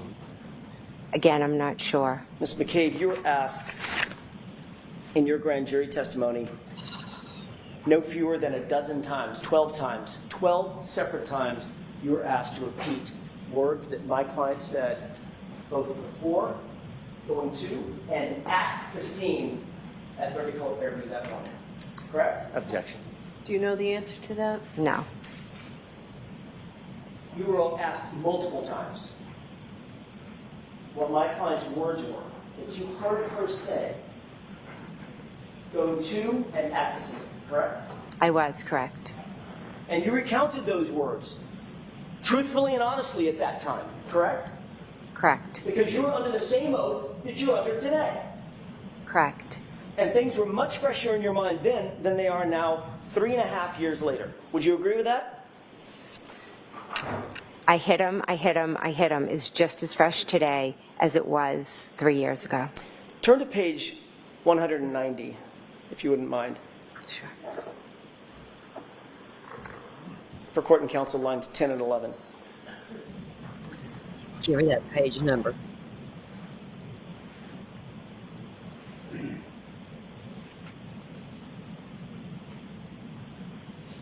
He was ready for this. Which lines? Judy. 10 and 11. Oh, okay, I'm sorry. Yeah, He was ready for this. prepared.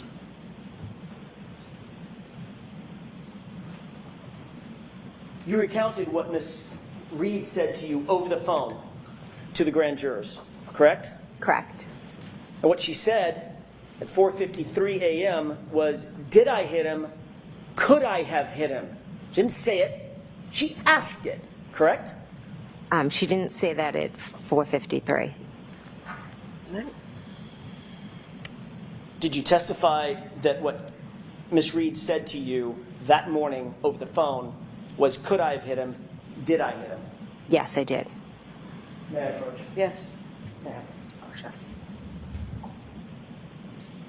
What happens if they do say no, Joe? I agree with you. What's up with that?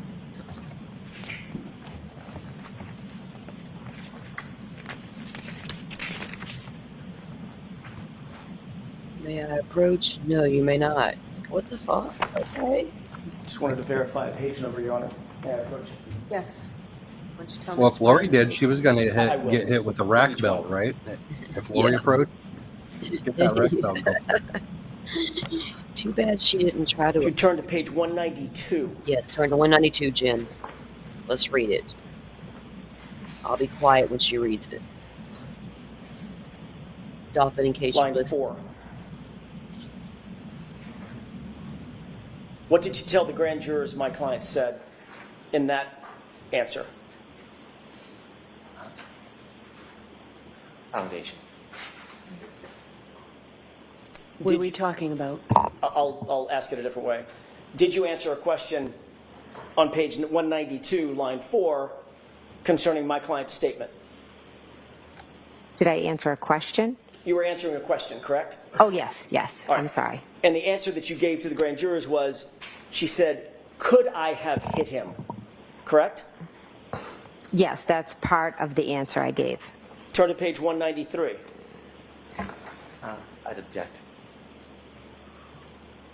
So I don't want to have to see it sidebar. We need context in order for this to be admissible, Mr. Jackson. I have no idea what that said. Your Honor, everyone, The answer I can make an offer of proof at sidebar, if you Okay, wish. why don't you come to sidebar? Sure. And bring them. No, we need the whole context, dude. You know that, so give it to us. It's okay. I can decipher. I love it. I love to hear a grand jury testimony versus a trial testimony. Oh yeah. You know what I'm saying? And that word, Idaho. But it's not direct evidence. You can't like read I the grand know. jury testimony verbatim. I know. But Brennan just said objection foundation. yeah, That's an foundation. argument that she hasn't been allowing. Like you don't Mhm. get to argue what your objection is about. She has to read your mind. Well, So that some was of weird them- that she allowed that. Why did she allow Yeah. that? He just said it. He said it's you. I mean, can she read his mind about what he's about to say? It sounded like to me he just said it. Your Honor, He did? I object on foundation. I was like, I heard him say it too, and I was like, okay, foundation, gotcha. Then I started thinking where he's going to go with that argument. So my brain goes in a whole that whole. I'm about to go to the law library in a second, but he's if he impeaches her with grand jury testimony, I don't like it because like they pointed out earlier, and I pointed this out the other day, your memory should be more. I get traumatized and bad memory in the very beginning, and you recollect things later, but not to the extent these people went. Not these details. The grand jury testimony should be really fresh Yes. compared Do you have an extra Now. copy for yourself, I have Mr. notes. Jackson? I have Okay, notes. Thank you. I think my notes will suffice.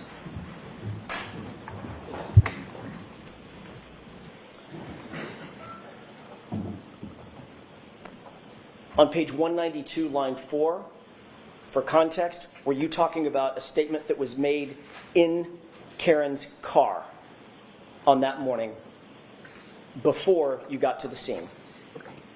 192. 192, line 4.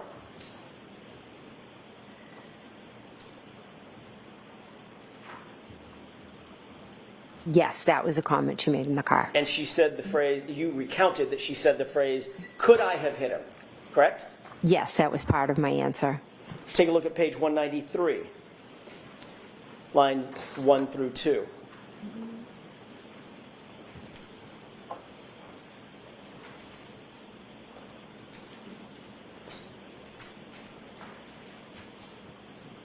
This was also in the context of a conversation that was in Karen's car, correct?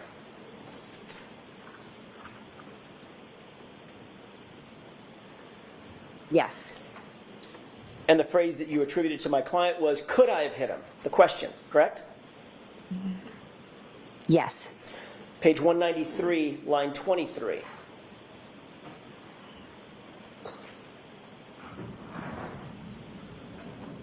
In the context of being in John's driveway at One Meadows, Yes. and you attributed the statement, and she's asking if she could have hit him, correct? Yes, when she showed me her taillight. Page 201, lines 23 and 24.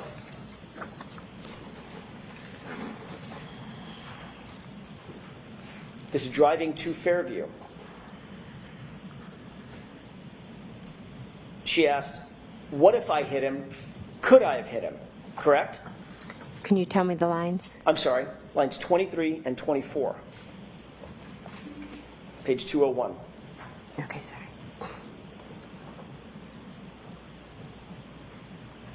Okay, sir. Okay, I've read it. She stated, according to you, what if I hit him? Could I have hit him? Correct? Yes, she did. Page 202, top of the page, line 1 and 2.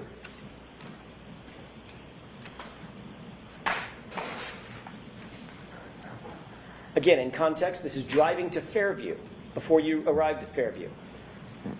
And she again asked, quote, according to you and your testimony in front of the grand jury, could I have hit him? Correct?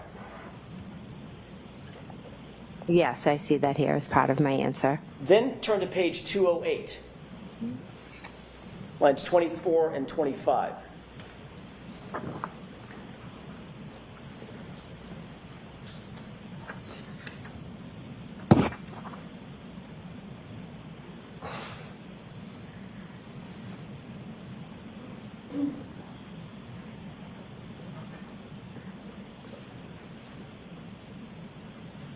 I'm sorry, what lines 24 and 25? Lines 24 and 25, let me know when you've I've read them, reviewed thank you. those. For context, this is at the scene, outside Fairview. Yes. And you told those grand jurors under oath, she asked, did I hit him? Could I have hit him? Correct? Yes. On page 208, lines 24 and 20, I'm sorry, 208 and 209, going on to page 209, lines 1 through 3. You actually recounted to the grand jurors a conversation that you said my client had with a female EMT standing right there, exactly as you testified to today. Female EMT. You see that? I do, yes. And what did you say my client's statements were in front of that female EMT? In this, I say that she said, could I have hit him? Is he dead? It's actually, did I hit him? Oh, sorry, I missed that part.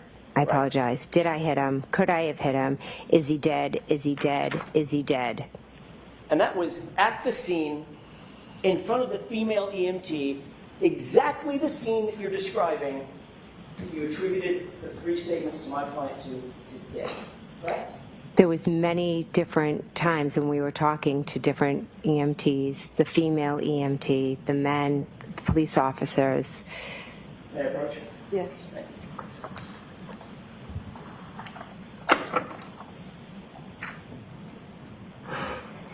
Just a moment, Your Honor. Sure.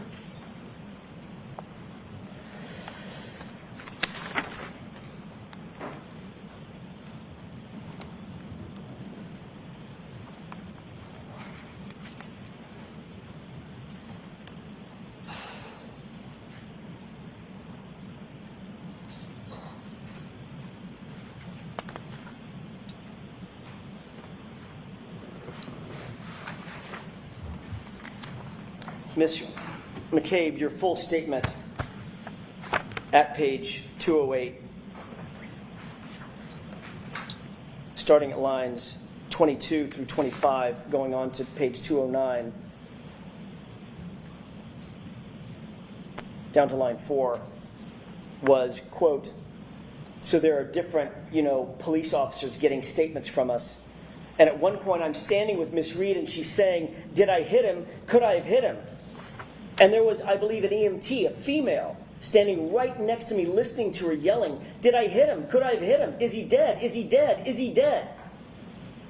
It was pretty nonstop, pretty much nonstop. That was your testimony in front of the grand jurors, correct? Yes, it was. And that was April 26th, 2022, correct? Correct. Not one time. Not one time, Ms. McCabe, did you utter the phrase, I hit him, as it relates to my client in front of that grand jury on April 26th, 2022. Did you? Not once. I'd have to read through the 227 pages to see. As you sit here today, do you remember ever saying to those grand jurors, she said, I hit him, I hit him, I hit him, in front of a female EMT? I've spoken to in a few grand juries. What I said specifically at different ones, I don't recall at this moment, but I do know that morning your client said, I hit him, I hit him, I hit him 3 times, and there was a female EMT there.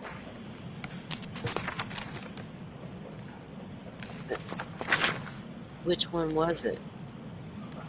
Come on, Alan. How's he going to deal with this? She's You spoke with Trooper Proctor just the same day, right? January 29th. Yes. Trooper Proctor was taking notes Yes. about your conversation? Yes, he was. You reviewed those notes, as a matter of fact, at some point. I didn't review his notes. I think I've seen a report at one point or another. On that very day, January 29th, 2022, when you were asked to recount what happened at the scene, who was doing what and who said what, you never told Trooper Proctor that my client said, I hit him either, did you? Oh, I told him. Yes, I did. He just leave that out of his report? I'm not responsible for his report. No, you're not. But you have read his report. So again, no comments, Mr. Jackson. You have read his report, right? I have seen it before, yes.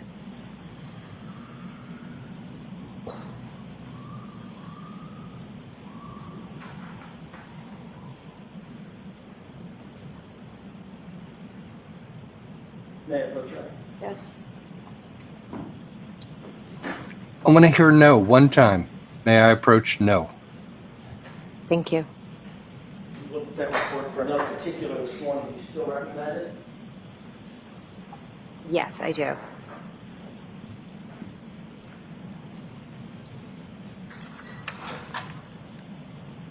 Can you review that report, scan it, and let me know when you're done?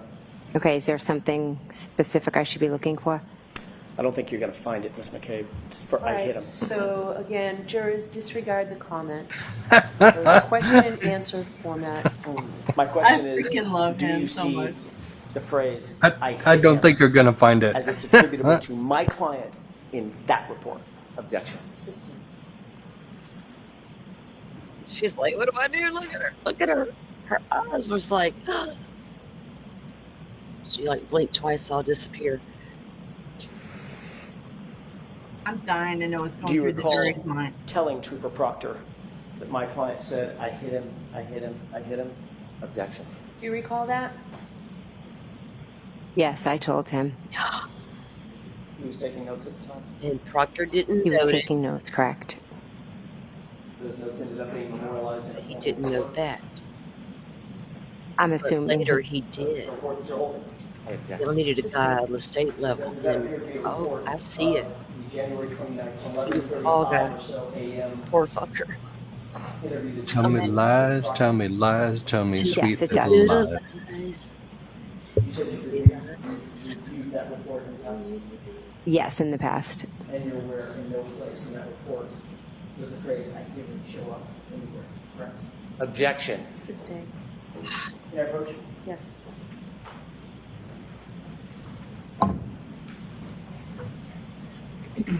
Oh, I'm sorry, I'm the first witness. Sorry, I'm sorry. I'm being vague. I was just grabbing the report back. Sorry.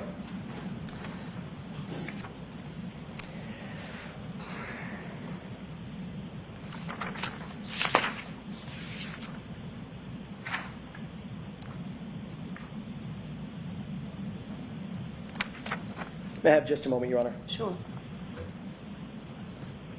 Oh, Jen.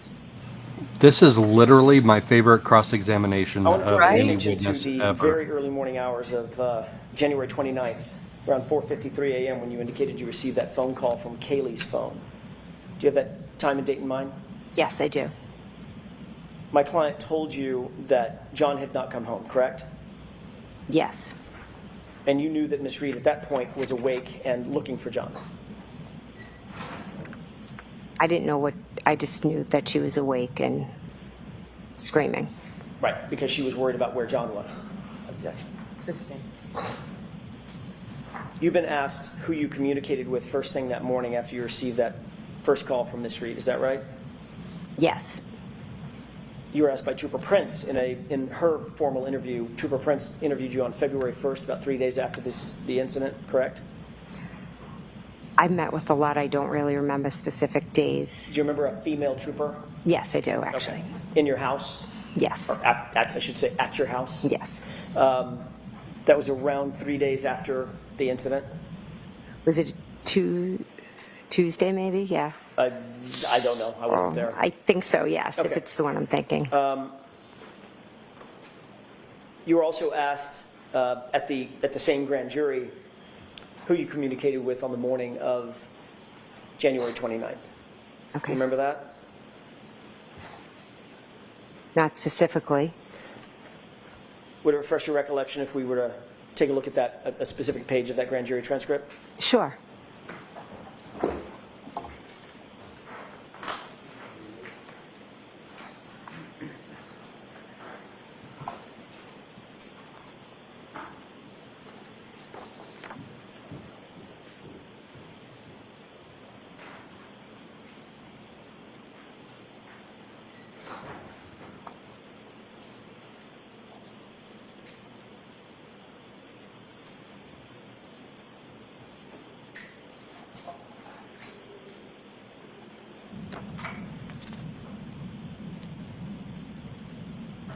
Do you need a couple of minutes, Mr. Jackson? I do, Your Honor. So, jurors, why don't you stand up and stretch, okay?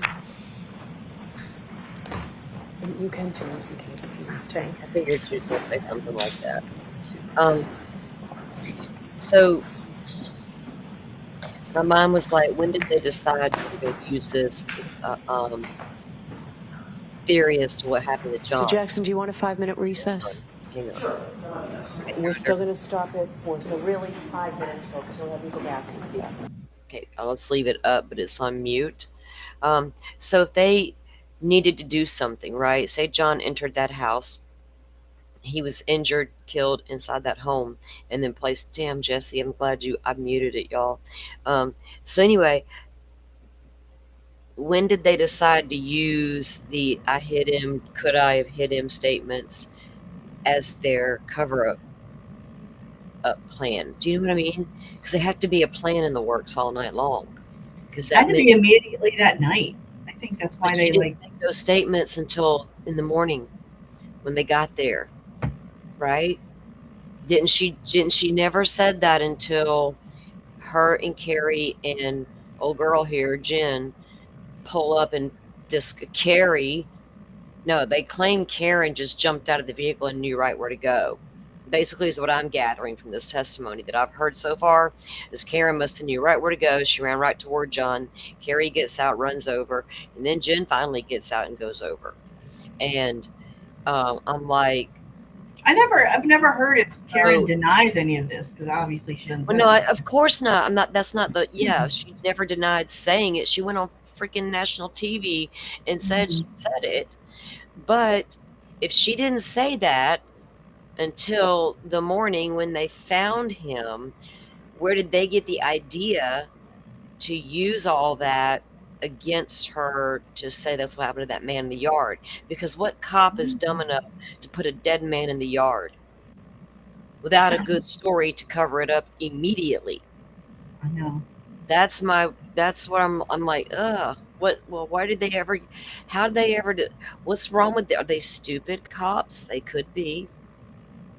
Did they think, well, we could claim snowplow accident, let's just blame it on the yard, right? Maybe that is what they were going to say. Originally, and then they got lucky and this other shit happened. And they immediately went into like, okay, well, let's just say this, and this. Right. Then they went into red. They went into red solo cup mode after that. Right. Exactly, Joe. It's like that. I have to put that together. It's like putting together a conspiracy case, like with Lori Vallow. The whole time I was saying they've got to establish she conspired with Alex to do intent to do harm. They have to establish it, and they did through the text messages. That's all they had was Lori and him talking about it's almost done, it's done, whatever. I can't remember word for word, but that's basically what it was. And one of the jurors said as much, because you got to establish the whys.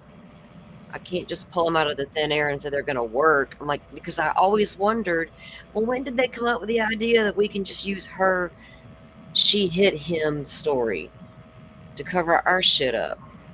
How did that come about? Now I see. So, like you said, maybe they were gonna use the snowplow thing, and then and then she called her in the morning, and then they're like, okay, we can set it up. As this developed, it became the perfect storm type thing. And the cracked tail light that worked out too. And then that's even crazier. And Proctor probably fixed he fixed that brake light, so it's broken now. But I'm saying that adds a whole other element of crazy. The fact that she pulls out, bumps this car that I can see with my eyes happening, and the whole damn thing moves. Cracked taillight, right? Not even busted, cracked taillight. I get it. And at some point, they allegedly busted it all up and took it out there and threw it down later to find later. Not immediately, but later, right? They didn't find it right away. Even with their snowplow business, I know about all that. I know about your snowplow work and your solo cups. That's great work, man. That was always very bizarre to me on a forensic side, because I love to look at forensic stuff. But I always thought, man, it's red solo cups. I know better. Snowblowers, you're going to blow evidence away? Possible evidence? You don't know what happened to this guy. You know what's crazy about the snowblowers? The guy said, the man in the lawn, don't you want to find, you know what I'm saying? The guy that testifies, he says they've used snowblowers in the past for other investigations. I thought I saw that Firefly. Yeah. And I wondered. Really? So then I wondered, okay, well, is that a thing in the New England area for law enforcement to use snowblow? I mean, I guess if it's powdery snow to blow. Yeah, I get it, to get the stuff out of your way if it's an emergency. But is it like if you've already cleared a scene of evidence, but you still need to move the snow now? I don't know. I could see certain uses for it, especially in an emergency situation type thing. But no, as a standard, y'all accept that, blowing away your evidence. Why would you use them at crime scenes when it's going to blow everything away and you know that, dumbasses? Yeah, no. Sell that stuff to somebody else, because we're not buying it over here. No, there's standard operating procedures for all kinds of stuff. Exactly. You could have called. If you didn't have the stuff on hand, why don't you do like my town does? Call the Call the next town CSI. over. You call the CSI lab. The crime scene. Ours says crime scene investigators. They're the county. They're the sheriff's department. So it just says, the county, and it says crime scene investigators. Even Yeah. the state has plenty of resources. Our Florida does. We have the Florida Department of Law Enforcement. Them bubbas roll into town. They got the Mac Daddy of the shit. They roll into Right. town with the shit. I'm not even joking. I've seen their vehicles. It's like, damn, okay, FDLE, I see you. I would not want to play with Florida Department of Law Enforcement. I guarantee you they're not rolling into town with red Solo cups and brown paper bags. No, sir. I don't think you can. Y'all can say what you want about Florida and all of its Florida men. You might be right on Florida man, but right, Firefly. But yeah, no, I wouldn't. I can't accept solo cups and snowblowers at a possible crime scene, or even an accident, right? Because even accidents, they have to collect evidence for insurance purposes and all these things that are in play. So you can't go blowing it all away and scooping it up in whatever's handy. You call, like you said, Firefly, call the town over. Can we borrow y'all's stuff? Because we just don't have it. All of a sudden, we don't have anything to collect crime scenes and the blizzards, and we literally live in blizzard country. Yeah. I mean, shit happened. We had a lady, what was her name? It became a high-profile case. I can't recall her darn name, but she went missing in Florida. It was probably like 8 years ago. But it was it was closer to Central Florida, down there closer to you, Firefly, that it was during a hurricane anyway, and she went missing. But she was murdered by her boyfriend or her husband or whatever he was. Yeah, I got to look into that. It was crazy. But they still were able to get out there and do their work, right? Regardless. If they can do it during hurricanes, y'all can do it during a blizzard. Yeah. Rachel brought up Sandra Birchmore, and I can't wait to see how that trial comes out, because she was groomed from the time she was a young teenager, all the way through. That's so disgusting. Somebody, let me check it real quick. I think my friend on Twitter sent me a document from that case yesterday. Let me check. Hold on. I think it was Sandra's case. Matthew Farwell, correct? Isn't that his name? Yep. Okay. Statute of automatic discovery and pending discovery request. The government produced automatic discovery on September 25th, 2024. And they list the Bates stamps and all that. Additional discovery was produced by the government on the following dates. Oh my God, it lists a bunch of dates from 2024 all the way to 2025. We'll just say from September of 2024 all the way up to April of 2025. Defendant has not yet produced any discovery to the government. The government has requested reciprocal discovery under Federal R Criminal P and Local Rule 116. The defense has made additional discovery requests thus far that have been agreed to and completed with absence the need for court intervention. The parties anticipate being able to discuss page 2 and address those discovery requests. They got a timing and additional discovery that go on. Protective orders were issued September 9th of 2024. Yeah, it goes on to stuff like that. And it pretty much ends. Timing and expert decisions. So it's the timing of when everything needs to be finished and done and what's been discussed. Oh, here's another page. Gosh, we'll have to get back to it in a minute. I'll have to send it over to you, Joe. There's several pages, but yeah, so it looks like an order to hand over all the stuff, evidence, discovery, timing, protective orders, just covering kind of looks like a bit of it all. And then it says it was submitted on the 29th of April. Timing and interim status conference. The parties request that the court convene and further interim status conference in approximately 60 days or the date thereafter. So they want to meet for a status conference and get everything everybody's got. The defendant agrees to exclude the time between May 6th, 2025, the date of the interim status. Why is this not playing sound? Gone to high school with? No. Was he ahead of you in high school? We weren't in high school at the same time. Got it. He was about 5 years ahead of you, is that right? Yes. Okay. But you'd known him or known of him from basically childhood or young adulthood. Yeah, just knew him from around town. At some point, you decided that you were going to call Sergeant Lank back to the scene because there was a piece of information that you wanted to provide him again. Sorry, provide him so he needed to come back again. Yes. Ultimately, you called him on his cell phone, right? I did, yes. So you were close enough that you had his cell phone number, he had your cell phone number. No, I didn't have his cell phone number. Where'd you get that number? I asked Julie Albert for that number. So Julie had his cell phone number. Yes, she did. And Julie is Chris's wife? Yes. She was at the location? Yes. When I say the location, 34 Fairview that morning? Yes. As was Chris. He came at some point. I don't know if he was there when I called Officer Lank or not. As was Brian Higgins, correct? Yes, he was. He came back over to the location as well. Yes, he did. As a matter of fact, it was Brian Higgins who suggested that you reach out to Officer Lank. I'm not sure if it was him who suggested it. Someone suggested to you that you reach out to Officer Lank, is that right? As I was sitting there remembering things, I believe, I can't say who did or didn't. So as you were sitting there remembering things, you weren't just remembering things, you were remembering things and then telling others things that you remembered. Oh, absolutely. So yes. Others were absorbing whatever information you were providing to them and vice versa. No one was really providing me any information because they didn't know what happened. Sorry, go ahead. Okay, I'm sorry. I was just sitting there trying to recount what had transpired since I got that 4:53 phone call. And one of the things that you decided you wanted to tell Sergeant Lank was a statement by my client. Yes.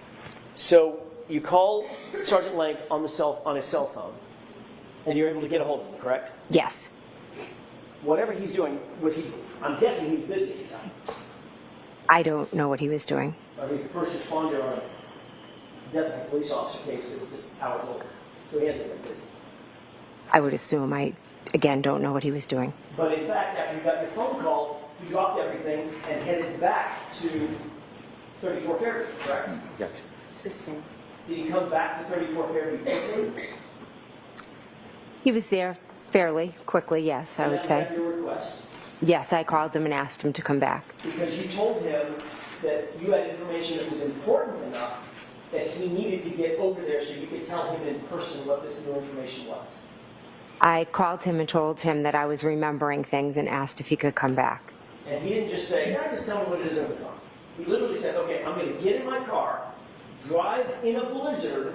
It was still a blizzard, right? Yes, it was. I'm going to get all my gear on, drive in a blizzard back over to 34 Fairview, get out of my cruiser, come into the house, and get ready for this new information that you're going to give me. Correct? He did not say all that, no. No, that's what he did. I have no idea what he did. I called him and then he came. Well, he didn't walk over. I mean, he came over in his car, right? I would assume so, yes. Right. So he had to get in his car, drive over a blizzard, get out of the car, walk through the blizzard, go in the front door, and get ready for this new meeting that he's going to have, correct? Yes, that seems like steps one would take. And whatever it was that you wanted to tell him, you let him know it was important enough to have a special additional meeting. It wasn't something that you were just going to sit on. You wanted to give him this information immediately without hesitation, correct? He said if I remembered anything to give him a call, so I did. So when he came back over, he obviously had a notepad and a pen in his hand, correct? I believe he was taking notes. And you told him, you testified this morning that what you told him was Karen Read said, I hit him, I hit him, I hit him, right? Correct. But when he wrote this report, you said, she said, I hope I didn't hit him. Correct? I don't have his report in front of me.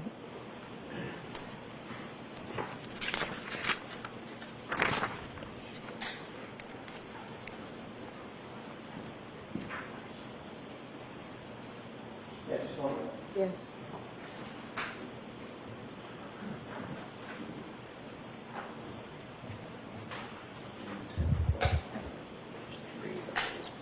Yep. Thank you. You're welcome. If you could turn to the orange tab.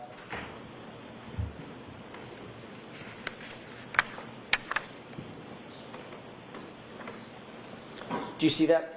I do, yes. Okay, and you've had a chance to read it? Just the highlighted Okay. part. May I approach? Yes. Thank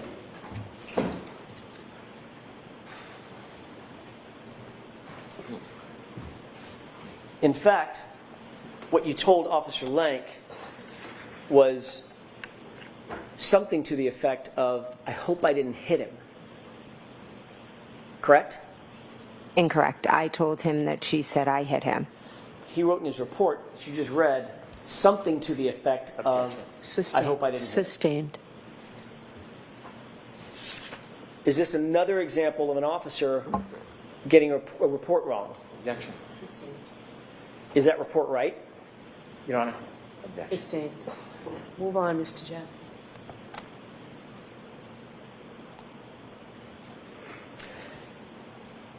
I hope I didn't hit him, or something to the effect of, I hope I didn't hit him. Sounds an awful lot like, could I hit him? Did I hit him? Did you agree with that? It does sound similar, yeah.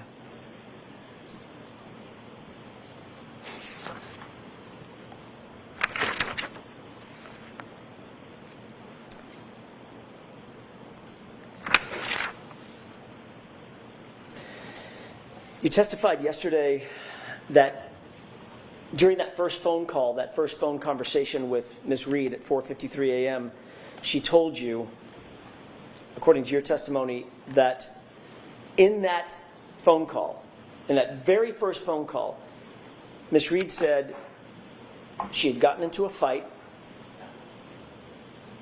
her taillight was cracked, and she asked, could I have hit him or did I hit him? Correct? Incorrect. Tell me where I'm wrong. In the first phone call, she had said we got into a fight and he didn't come home and I left him at the waterfall.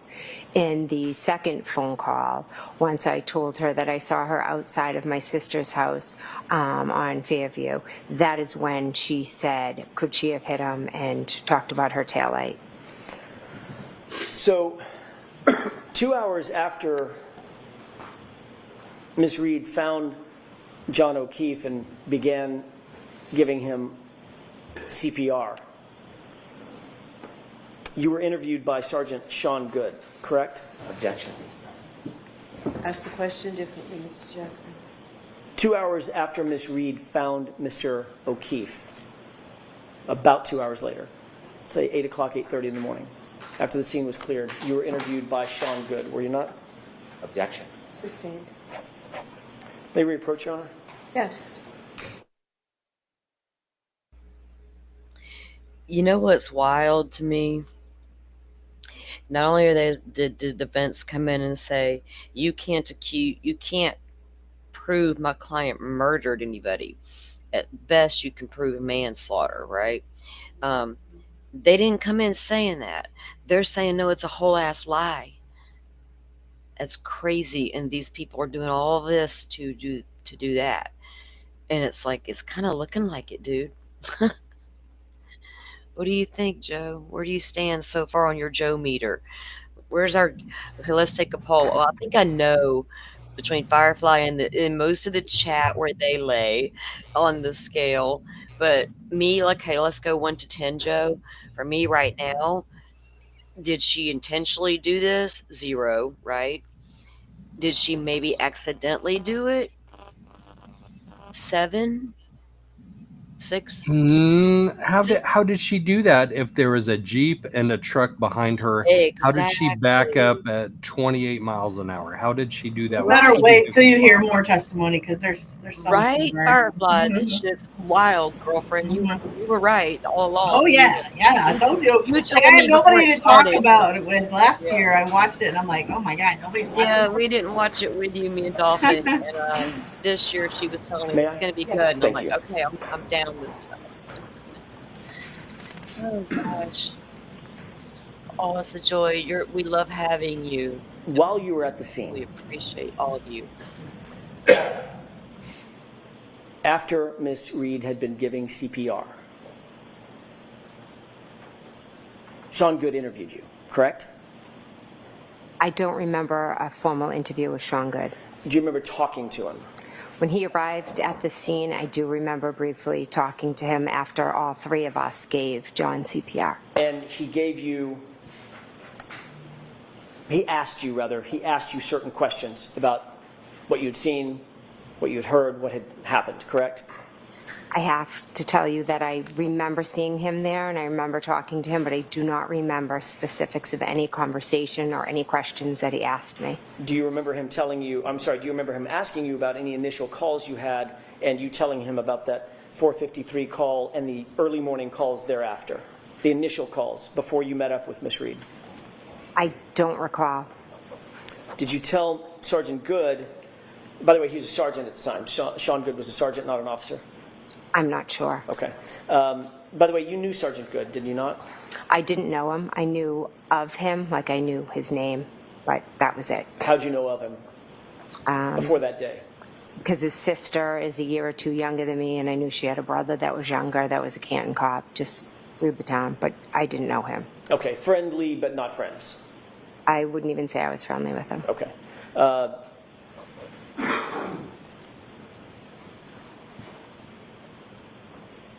You actually told Sergeant Good at the time, when he asked about those first phone calls, that when Miss Reed called you, she was inquiring about John's whereabouts, correct? Again, I don't recall my conversations with Sean Good. You certainly never mentioned to Sergeant Good the incessant screaming and hysteria that you've described here in court. Objection. Sustained. Did you ever mention anything about an argument or a fight to Sean Good? Objection. Sustained, Mr. Jackson. She said she didn't remember. Next question. I have to go through the series of machinations. I don't know what she remembers and doesn't remember. Next question, Mr. Jackson. Did you mention anything about a cracked taillight to Sergeant Good? Objection. Sustained. Do you have no memory at all about what you talked to Sergeant Good about? There were many officers there, Right. and like I said, I know I talked to Sergeant Good, but I do not remember the specifics of my conversation during that chaotic scene. Okay. I'm sorry. Let me ask a different question. There were many officers there, and many officers were asking you questions, correct? Correct. Did you did you tell any officer while at the scene that during those first few phone calls, first couple of phone calls with Miss Reed, that there was incessant screaming and hysteria? Again, there were many officers asking me questions. Most of them were regarding who John was, if he had medical issues or concerns, things like that. Right. It was a chaotic scene. I don't remember any specific questions about phone calls. I apologize. But you did tell at least one officer about the initial phone call that you received indicating that John may be missing, correct? I possibly said I got a phone call and that's why I'm here. We all came out to look for him. I apologize for not remembering specifics. Did you tell any officer at the scene anything about an argument or fighting that Miss Reed said occurred on that first couple of phone calls? Again, the conversations were very brief and they were with a lot of different officers. There wasn't yes or no? in-depth conversations. Yes or no? Let her answer the question. Do you recall, that is a yes or no question, do you recall telling any officer about a conversation in the initial couple of phone calls that you had with Miss Reed about fighting or being in an argument? Do you recall that? I cannot answer yes or no. Well, you either do or you don't. If you don't, I said say there you was don't. many different conversations. I am not sure. So you don't recall? I'm not sure on specific conversations about that. I apologize. Is there a reason why you're not telling us that you simply don't recall making that statement? Sustained. Do you recall telling any officer about a cracked taillight that came up in one of those first two phone calls? At the scene? At the scene. Again, I think all the conversations were about what was happening in the present time. And literally, this was a couple of hours after this incident, correct? When everything was freshest in your mind. These conversations were at the scene when Miss Reed was running around screaming. Were you also interviewed by Officer Mullaney? Again, there were many officers there that I spoke to. Ms. McCabe, do you understand my question? Did you understand the last question that I asked you? If I spoke to an officer, Mullaney? Correct. Again, I could have. I am not sure. I don't remember every officer. It was a chaotic scene. I had just found my friend on the ground. So the answer is, I don't remember. Correct? I don't remember speaking to him, no, sorry.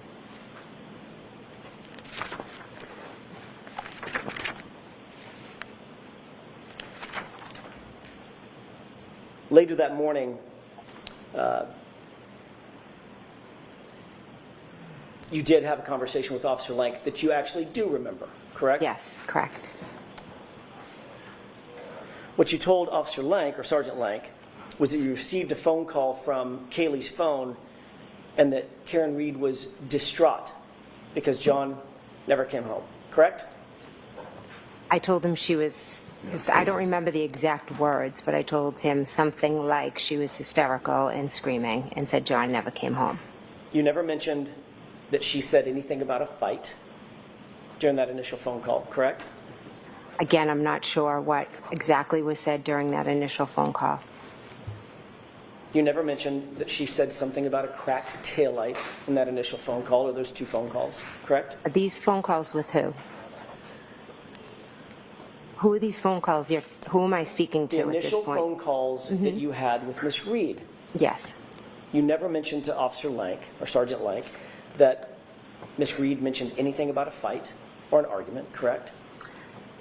I don't remember. You never mentioned anything about Miss Reed saying anything about a cracked taillight in one of those two initial phone calls, correct? Again, I don't remember all the things that I told Officer Lank. And you certainly never mentioned that Miss Reed said anything about could I have hit him in either of those initial phone calls, correct?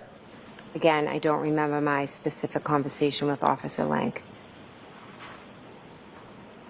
So you don't remember the conversation that you had with Officer Lank when it was the clear light of day, you had had a chance to take a beat and a breath, catch your breath, because it's now 11:30, 11 o'clock in the morning. You don't remember anything about that conversation, but according to your testimony, you remember in detail what my client said, waking you out of a dead sleep, correct? So I didn't speak to him at 11:30. It was earlier in the morning when he came back to Fairview. Let's call it 9 o'clock, whatever. Okay. Right? Whatever. It wasn't the same chaos as my client screaming into the phone that John never came home, waking you out of a dead sleep, correct? Correct. But when you recounted that conversation or those conversations to Sergeant Lank, you didn't say a thing about Miss Reed saying that there had been an argument, did you? I'm saying I don't remember the specifics of my conversation with Officer Lank. I'm also saying that I was woken up out of a dead sleep. Karen showed up at my house screaming. I went out to help her look for John. And then we found one of my closest friends on the front lawn. And she was saying crazy things and acting crazy and Ms. acting McCabe, that's not my erratic. question. And so every Ms. McCabe, police that is officer not my that I question. spoke to, Let her finish. every police officer that I spoke to, I tried to answer their questions the best I could. It took me hours and in some cases days to remember all the things that Miss Reed had said. My mind, I was in a state of shock. But the minute I remembered, she said, I hit him, I hit him, I hit him. I called Officer Lank. And your memory is getting better even as we sit here today, correct? There are certain things I will never forget, Mr. Jackson. Including the fact that you never, ever, ever said, she said the words I hit him to a grand jury when you were asked about it 3 months after the incident. Correct? She said, I hit him, I hit him, I hit You him. never told that to the grand jury, did you? I don't remember specifically that every grand jury and everything I said, but I can tell you with 100% accuracy, she screamed, I hit him, I hit him, I hit him. You never There's a said big that to the difference. grand jurors. I don't recall if I You were did. there to get the truth, correct? The truth is, she said, I hit him, I hit him, I hit him. You were asked that specific question at the grand jury.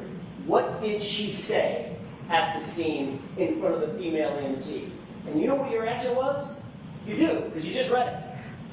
I wasn't asked what she was said at What the was the scene. answer to that question? I'm objecting. That wasn't The objection sustained. Ask one more clear question, Mr. Jackson. What was the answer you gave in answer to the question about what was said by Miss Reed to the EMT, the female EMT at the scene? What did you say she said? I don't know if I was asked specifically what she said to a female EMT. All right, we're going to end this now. Your Honor, I have one I more knew it was question. coming. Go ahead. I can't end it like this. You said Okay, she jurors, said- ignore the comments of counsel. Ask Oh, one don't question, get in Mr. Jackson. You said that she said, could I have hit him? Did I hit him in the presence of the female EMT? That's what you testified to under oath at the grand jury, isn't it? Yes, because she also said that. All right, so folks, we are done for today. You remember tomorrow is the day that we're not in session, so I No will court see you tomorrow. Friday. Friday is a full day, and I have to give you those questions. You can stay and file out after the jurors is okay. Please do not discuss this case with anyone. Don't do any independent research or investigation into the case. If you happen to see, hear, or read about the case, please disregard it and let us know, and be very careful with your social media. Have a great night, a good day off tomorrow, and see you on Friday. Thank you. Well then, You might need 2 White Claws today. it's going to be a double. Oh. It's a double kind of day. I That can't was- believe she lets her carry on and on with her bullshit answers. I can't yeah. believe it. It's Like uh, narrating. Ah. elaborating, narrating, Just answer the question. You don't yeah, need to do that. explaining herself. If you just let me explain. Well, y'all weren't letting Dr. Wolf explain nothing. Exactly. Right. And there's not even a jury present for that. Yeah, and exactly. Oh, Hank or whatever. No, that's which one's the now prosecutor? I get them confused. Hank Brennan. So whoever, yeah, he gonna come in all hot and tough outside of the jury's presence. He Yeah. is What he the is the hankiest Hank ever. Like if I were Right. ever Man. Oh my to god, dude, he's just so monotone and just like I'm like that. I'm like, Oh, you think monotone? You should have heard Lally last year. Holy crap. I've heard things about old dude, and I've You've never. heard him a little bit. I think I've probably seen clips of him. Do you know what I'm saying? But I don't. No, he was actually, I forget who he was interviewing last week, but he did have a little bit. he did step into the Commonwealth's case for like a Yeah, minute or I forget two. who he. Yeah. I forget who he was questioning, but yeah, he was up last week. Well, to this the whole entire cross-examination of this woman has been very interesting, and there's a huge difference behind intent as well. So she can sit there and say her words have changed, and but just now she threw it in there, but she said both. Oh, so she said both things. She said, I hit him, I hit him, I hit him, and she said, did I hit him? Could I have hit him? And But what the was thing her thing? So then I'm like, but there's a different intent behind saying, could I have hit him? Exactly. Versus, I hit him. There's a whole different intent. Yeah, they're trying to imply like You she's can't fucking confessing remember. that I hit him. Exactly. Like it's a That confession. is not. It's not a confession. She was hysterical, and why is it okay for her to be hysterical? I don't But she's believe traumatized was from this event confessions now. in another Like, you know. case. They got nothing to worry about with me with the confessions, because I don't trust them things. Right, No. but the jury has to make up their mind though. I mean, the jury may not feel Oh, I the know. same way. I get it. They True. didn't feel the That's way true. we did over there either, Joe. Mm. We had 60 damn But they can't. How can they see this lady and not be like, "What's up with Well, her?" when they Like, the, you what know they what I done mean? got, they let's see, they got so far though, they've been able to show that Carrie Roberts, Lied. Jen McCabe here, and who was the other guy? Carrie There's Roberts lied to the grand jury. Jen McCabe lied to the FBI. So you're and gonna the grand fucking jury, and the grand you're jury gonna thing, yes, yeah, you're and gonna there was lie another one to that lied to the them. grand jury. Hold on, I'm Oh my trying. Who God. was it? Who was I it? might Who have was it highlighted. Oh God, I got to get my notes. I have them in order from each day, but I got to So get. you're gonna send a woman to prison for basically life based on the Oh, testimony of these the first liars? responder, Yeah, wasn't it? Like the it was EMS. something like that. Firefly. I got it. I'll have to go through the notes. I won't do it right now because it'll take me freaking time. I'm not gonna sit here and do all that right now, live. Yeah. But anyway, yeah. So even because building this timeline and putting it together, what Rachel sent over helped a lot, and Yeah, that's good. Gotta so dive into that. but I'm confused too because according to what she sent us, between 12 and 1 is when O'Higgins pulled away in his Jeep That's what he snowplow, said. Yeah, I don't right? know if it's true. That's a big gap between 12:30 and 1. So then you go to timeline. Okay, so if he left closer to 12:30, Karen and John arrived just after 12:30. Okay, Jen couldn't have seen his truck sitting or Jeep sitting out there. Then you got the Nagel guy comes along to pick up Julie. He doesn't even see this Jeep. What Yeah. exactly time did he come through? Oh shoot. Remember, Now my brain's gonna go back. Karen touched John's Wi-Fi at 12:36, so she had to have left by like 12:30. Yeah, but when they're trying to say if he left closer to 1, Yeah, then the his dude in the Jeep truck that parked in front of the driveway that saw her SUV 1.5 car lengths ahead Yeah. was at 12:25. So she's getting ready to leave. Like Okay. right before So 12:25. that was at There's 12:25. and he said there's no Jeep there between their vehicles. Nope. He said there's So no that Jeep. would place Higgins gone, or his Jeep at least gone, before 12:30. Right. So where's Higgins? Where'd you go? Yeah, that's confusing. Yeah, I don't get that. But yet she swears she saw his Jeep sitting there the whole time. Nobody sees this Jeep but her. And then why do you have him not remembering what time he left? Close, between 12.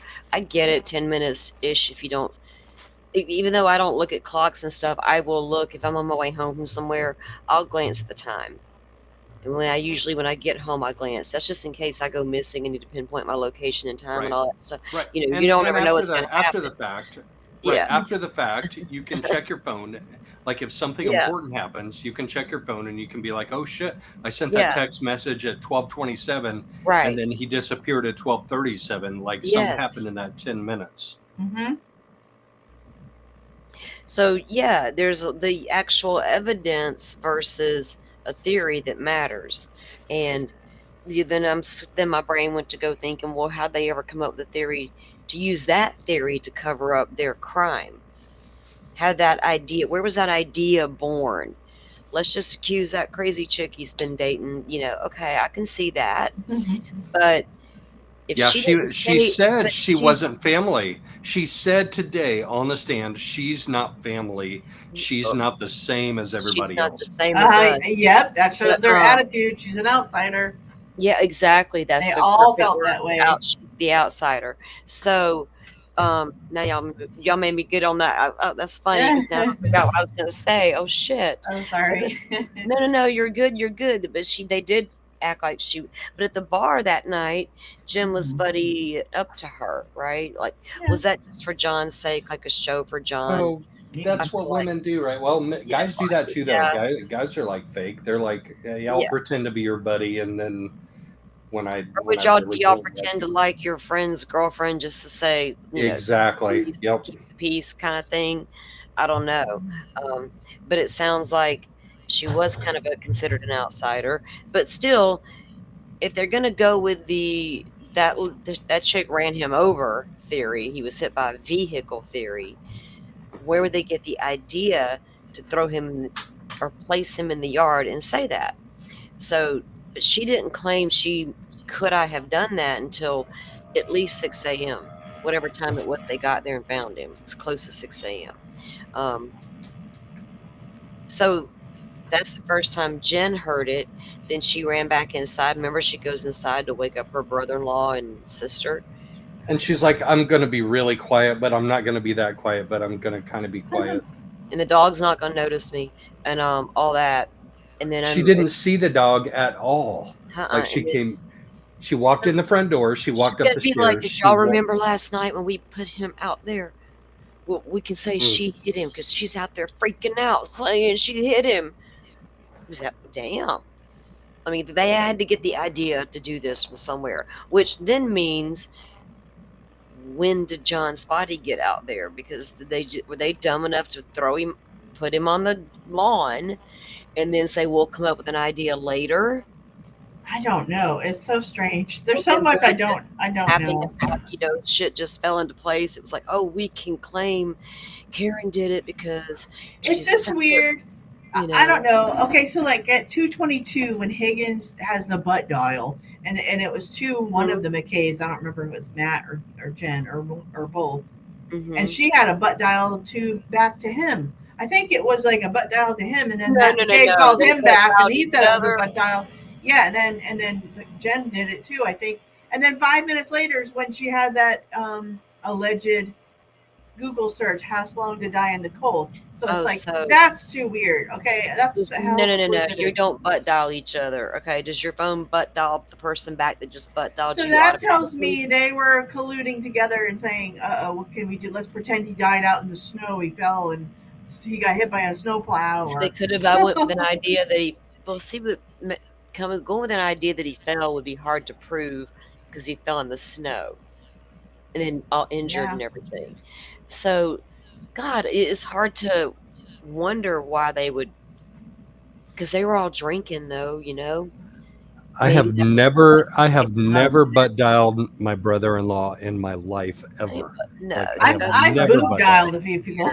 I put my phone in my bra sometimes, and then it's like, oops, I accidentally ring people. I mean, I haven't in years because my phone is usually on lock, or when I'm not on my phone, I always keep it on lock so that I don't butt dial stuff. I do. It's always on lock. It don't matter. Yeah. But it's crazy. Let's see.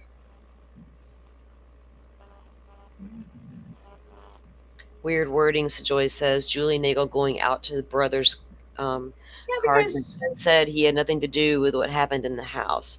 Yeah, he did, because he witnessed what happened outside the house, which was nothing but a lady sitting in her car. To me, that's weird because she calls him to pick her up, and then all of a sudden she doesn't want to go. I mean, there's a blizzard coming. Like, when you want to get home? And Jen's testimony before, she said, I think, because she took him home. Yeah, she gave the girl a ride home. It was they were having a conversation or whatever, and she offered to take the girl home. So I guess after she texted her brother and said, "Hey, come give me a ride," she's like, "My brother's coming to get me. I'll be leaving in a few minutes." And Jim was like, "Oh, well, you don't gotta leave. We'll give you a ride home." And she's like, "Okay." But it's different. So, it'd be different if he wasn't there yet. She could call back and say, "Okay, I got a ride," but he's already there. Right? Well, wouldn't you call your brother and be like, "Hey, you don't got to come now. I got a ride," instead of letting him get all the way over there? I don't care if it's 2 minutes away. My brother would be like, "Well, couldn't you have called me and told me?" Damn. Yeah, something's wrong with that story to me. So that's where I went to that same thought process, being with siblings and all, it would have been like, "Well, damn, why didn't you call me?" You had to say, I could have stayed at the house, it's late and snowing and shit. Right. I could have went on home because apparently they were invited to go in. Right. And he's like, "Nah, let's get home. It's going to snow." Yeah, according to that testimony that we were watching of Nagel guy, he said that they were invited in, but Ricky didn't feel like going in. Yeah. He was ready to go home. So, and he was driving. So they're, you got to go. It's just wild to me that none of those people that were out there ever saw, and what also struck me as weird is she knows that Jeep is out there, Jen. She knows the Jeep is there. She sees that vehicle of Karen's straight dead ass with her front door, or where she's standing. Then it moves up to the flagpole. Then it moves just beyond the flagpole. She never sees John at any time, but she sees these tire marks out there. I get it, the reflection off the outdoor lighting, because I can take that into consideration too. Going back to what Joe said though about the foliage over there around that area of the flagpole, it was taller, right, Joe? A little bit like shade, it would block a lot of the light on that part of the yard, depending on where that light pole's at. That's got the outdoor light on it, right? So Right. was it Well, kind of there's a little bit, shadowy yeah, dark over there? Do you know what I mean? there's a little bit of a planter area around the flagpole Yeah, itself, yeah, but then there's like some heavier brush and yep, weeds and stuff like west of that. So yeah. But I you don't know never how know. tall. I couldn't tell how tall that it looked like. Some maybe pine, maybe a couple trees. I don't know, but nothing major. But even if it was shadowy dark over there, headlights pointing in that direction. Ricky's truck would have been headlights pointing in that direction the whole time, shining bright right there where John would have been laying. Um, when what's her name was looking out the window or the door, Jen, there was plenty of light for her to notice the tire impressions in the street, but she didn't see John over there. Things like that. I'm noticing, well, how come some people can see things? How dark was it over that damn corner? It's not making sense that y'all aren't seeing this man. Nobody. Not Yeah, standing. I don't think it was that dark. It said not standing, not sitting, not anything. Y'all don't see him. Nowhere. Like this, he portaled for a minute and then he came back and all hell broke loose. Sounds like it. Don't it though? So we have court tomorrow. No court Nope. tomorrow. We have a Yeah. day off. Oh my God, what will we do with ourselves, y'all? I've got an We interview could with come back and Janelle. do you? What time is that, Joe? Tell us a little bit about what you do have coming up, because you got some things. I do. So tonight I'm going to re-interview Tom Evans. So he was juror number 18 from Lori's Idaho triple murder case. So he's going to come on and give us some updates on his reactions to the verdict here, because he had to leave before the verdict. So I haven't heard his reaction yet. So that's going to be cool. Yeah, I've seen him in the past, but I have not, like once, but I haven't seen him since, the trial. Yeah. He's awesome. Like, he is a really cool dude. He's very down to earth. He's very legit. Like, he'll tell you what he thinks. And yeah, well, it's always nice to hear from a juror their perspective of what really went on behind the scenes. Yep. And I'm going to show him. I'm going to show him some of the juror interviews. Yeah. I'm sorry. Let's get your butterfly. Will you please drop Joe's link for anybody watching who may want it? I know most of you chatters have it, but y'all go turn your notifications on. So go ahead, Joe. Continue with that. So that's coming up at 2:00 my time. So that's 5:00 Eastern. So that's in 45 minutes, 44 minutes. Oh, then, okay. Yeah. And then tomorrow evening, so that's 5:00 my time, 8:00 Eastern, 7:00 Central. I've got a follow-up interview with Janelle Murphy, who was friends. I don't know if she still is or not. I need to ask her that. Is she still friends with Melanie Gibb? Because she was. Yeah, that's at that time. I need to know, like, are you still friends with that gal? Yeah, we need a line to old Melanie, don't we? Right. But she also had to leave before the verdict. So we're going to hear her verdict reaction too tomorrow night. Great. Sounds good. Well, we'll look forward to coming and hanging out for that. I will probably take, unless something comes down throughout the day that needs to be talked about tomorrow. I think I could do a live and recap where we are with this case. We could do that and watch a few things, or if things come down in Idaho, we could look at that. But I also got something I'm working on that I need to take a little bit of time for tomorrow. So if I go live, it will not be early like it has been since this trial started. Lori's was starting so late in the day for me. It was ridiculous, and this one starts like early for most of us, and I know it does for Joe. It's crazy, different schedule here.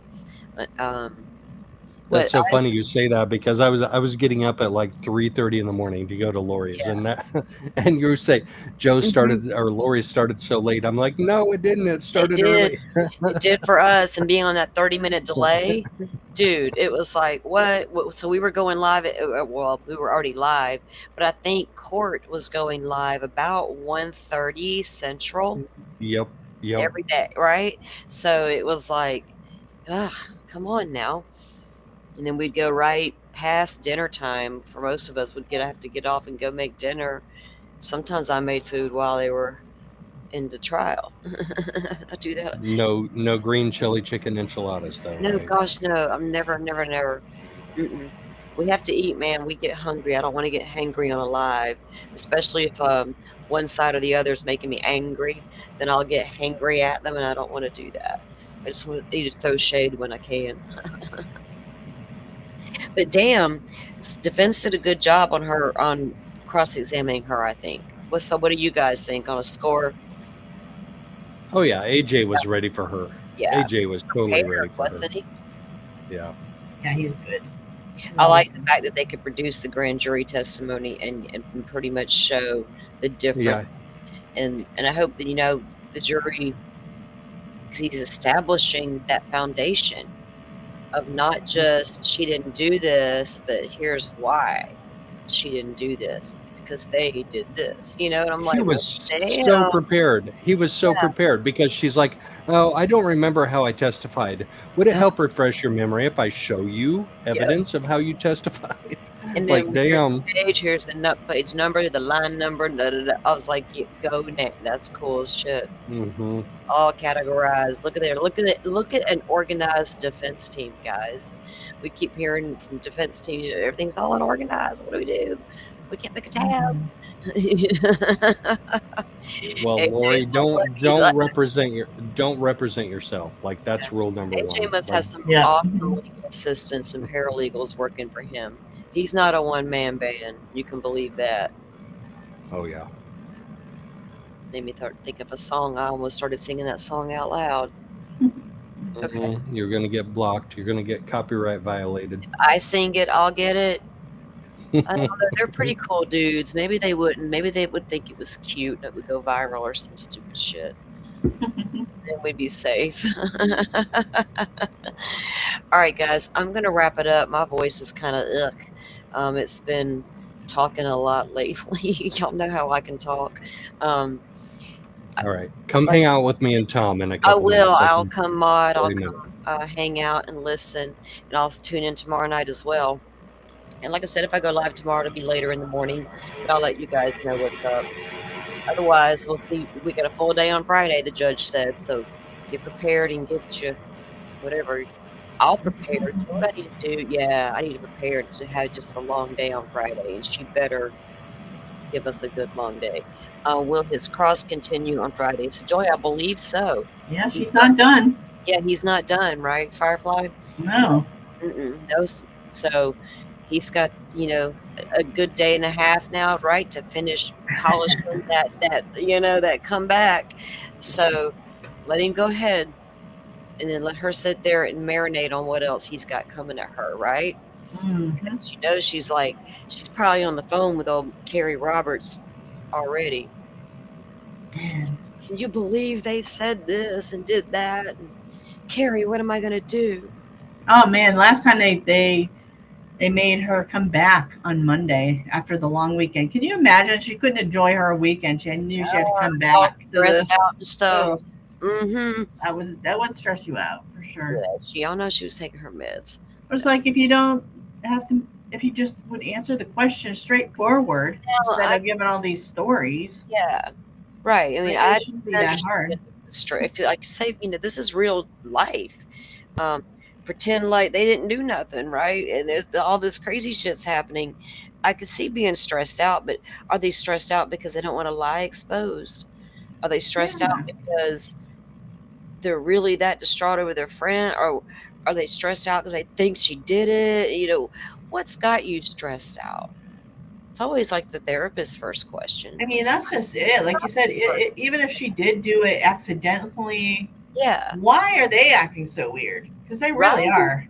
Exactly. It's like you're the one throwing the shade, not me. I'm just catching it, you know? And Uh, and both these ladies, Carrie Roberts and Jen, like every time they talk about Karen Reed, like it's just so much disdain in it's their voice. snarky, right? And I get it now if you really truly think she did this intentionally, but when you're talking about like the morning of and she was acting all crazy, she was just so erratic, blah blah. She thinks her boyfriend's missing or hit by a. I Like, mean, it, well, how do you expect her to act? do You you know know what I what mean? was weird to me? I felt like between Carrie Roberts' testimony and Mhm. Jen's testimony, and if I kind of just listened to those two talking their shit, Yeah. it it kind of shifted from Karen might have been upset at first, and then somehow they decided she was no longer really upset. It was more of a frantic rage running around bullshit, batshit crazy situation, to use their words. That I'm like, how did they go from go help her find her boyfriend to And that? like, and also, but think I'm about like, this: if what she the did hell this is wrong and with these if people? she did this intentionally, why would she come back to the crime scene? Why wouldn't she just wait till he got found out in the snow? And Like, I why mean, in the world is she sitting there in front of that house long enough to not only be yeah, seen by Nagel attract in the attention to truck, herself. Yeah. but 3 times by Jen at the door, parked here, here, and here? Then if John's already dead in the snow, then that means each time she's putting eyes on that SUV and not seeing John, I'm assuming he's already in the snow. But yet now Karen's just gonna sit there and chill.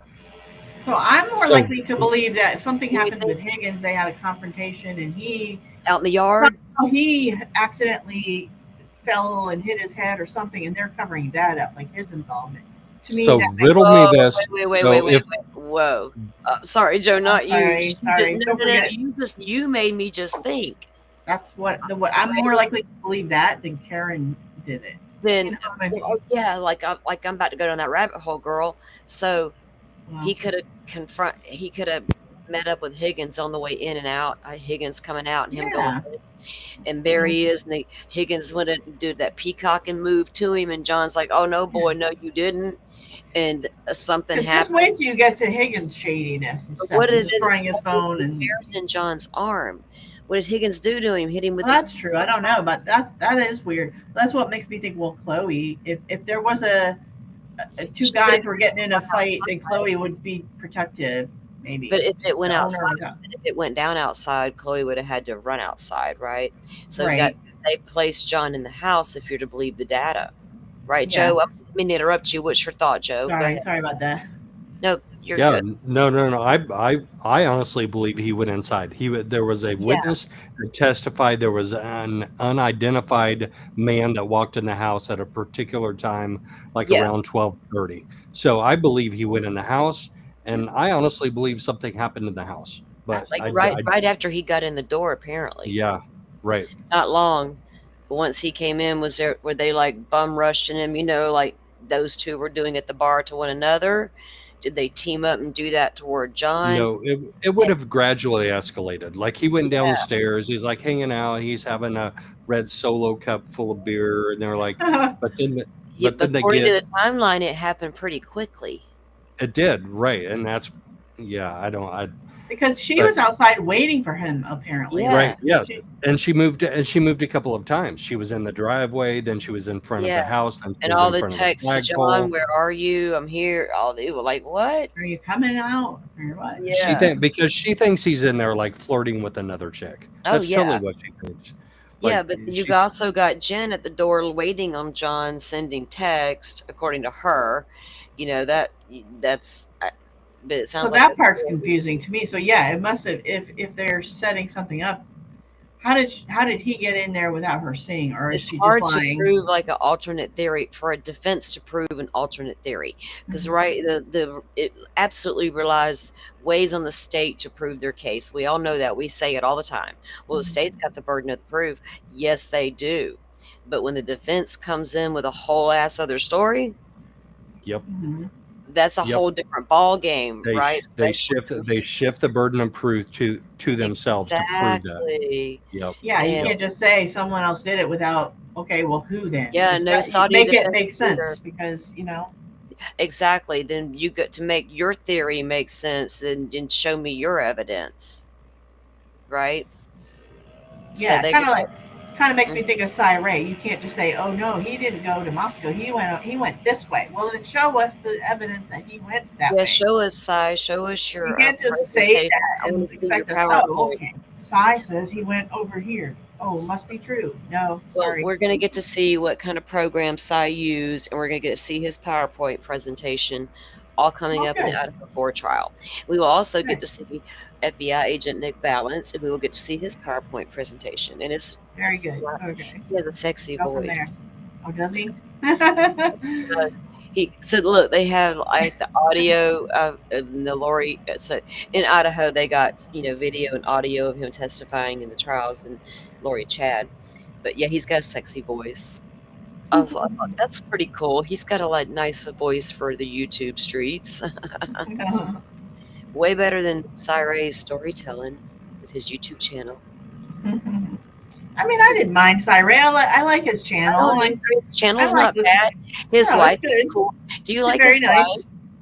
wife? Oh, yeah, they're very. I love them. I like listening to their stories. Yeah, They but have like a little good back and forth, I mean, it's definitely. not like I'm not hating on the dude. I'm just like, No. I'm not the one that call him a conspiracy theorist. Well, we did call him stuff, but not that. No, I'm saying. No, I just say like that affidavit. If you're gonna come up with something, you have to back it up. Yeah, just, you got to show your proof too, and you. That's the only thing. I saw things I shouldn't have, and that's how I know stuff. And the judge is like, "What? You're a conspiracy theorist?" Like, I'm like, Judge, don't say that. Because just saying things are missing that could potentially be exculpatory, that's not enough. I want to see, are they there or not? Did they exist? So, guys, Joe's going to go live in about a half hour. So we're going to go. I thank you all for tuning in and putting up with the technical difficulties today. Thank you to Joe for hosting part 1 of day 7. I'll get that organized in the playlist, and then we'll go in with this one as part 2 of day 7. We'll meet back on Friday for sure for, I guess, day 8. Got to deep dive this little timeline you sent me. That's really good. We can like tweak it. Yeah, too. maybe tomorrow we can do that on the day off.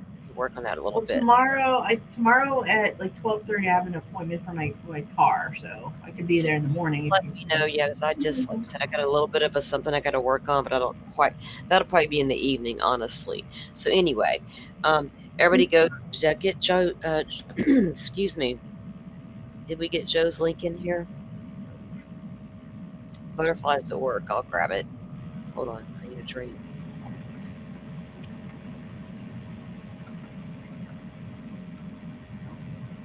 Okay.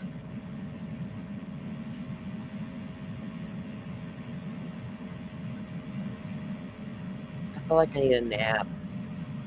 I do. I do. Right? Tom Evans, you may have to wait. No, all right. I can't put Tom Evans on hold, but after the Tom Evans interview, I'll probably take a nap. Just saying. You can't put a guest on hold like that. No. I'm gonna. Tom and I are gonna do our interview, but I need a nap too. You already got it set up on the YouTubes, I think. So you're. Yes. Yep. We're there. We're set up. There's Joe's link in the chat. Guys, go over and sub up and turn on the bell and do all the things. All right, we'll see you over there soon, Joe. Go get prepped and ready, and I'll see you in a little bit. All right. See you soon. Thanks for coming up and hanging out with us as usual. We'll do this again on Friday if you're still available. Yeah. All right, guys. I'll let you know what our plans will be for tomorrow later. Y'all have a good one. Bye, everyone. Bye. Thank you all for watching this here video. Please like,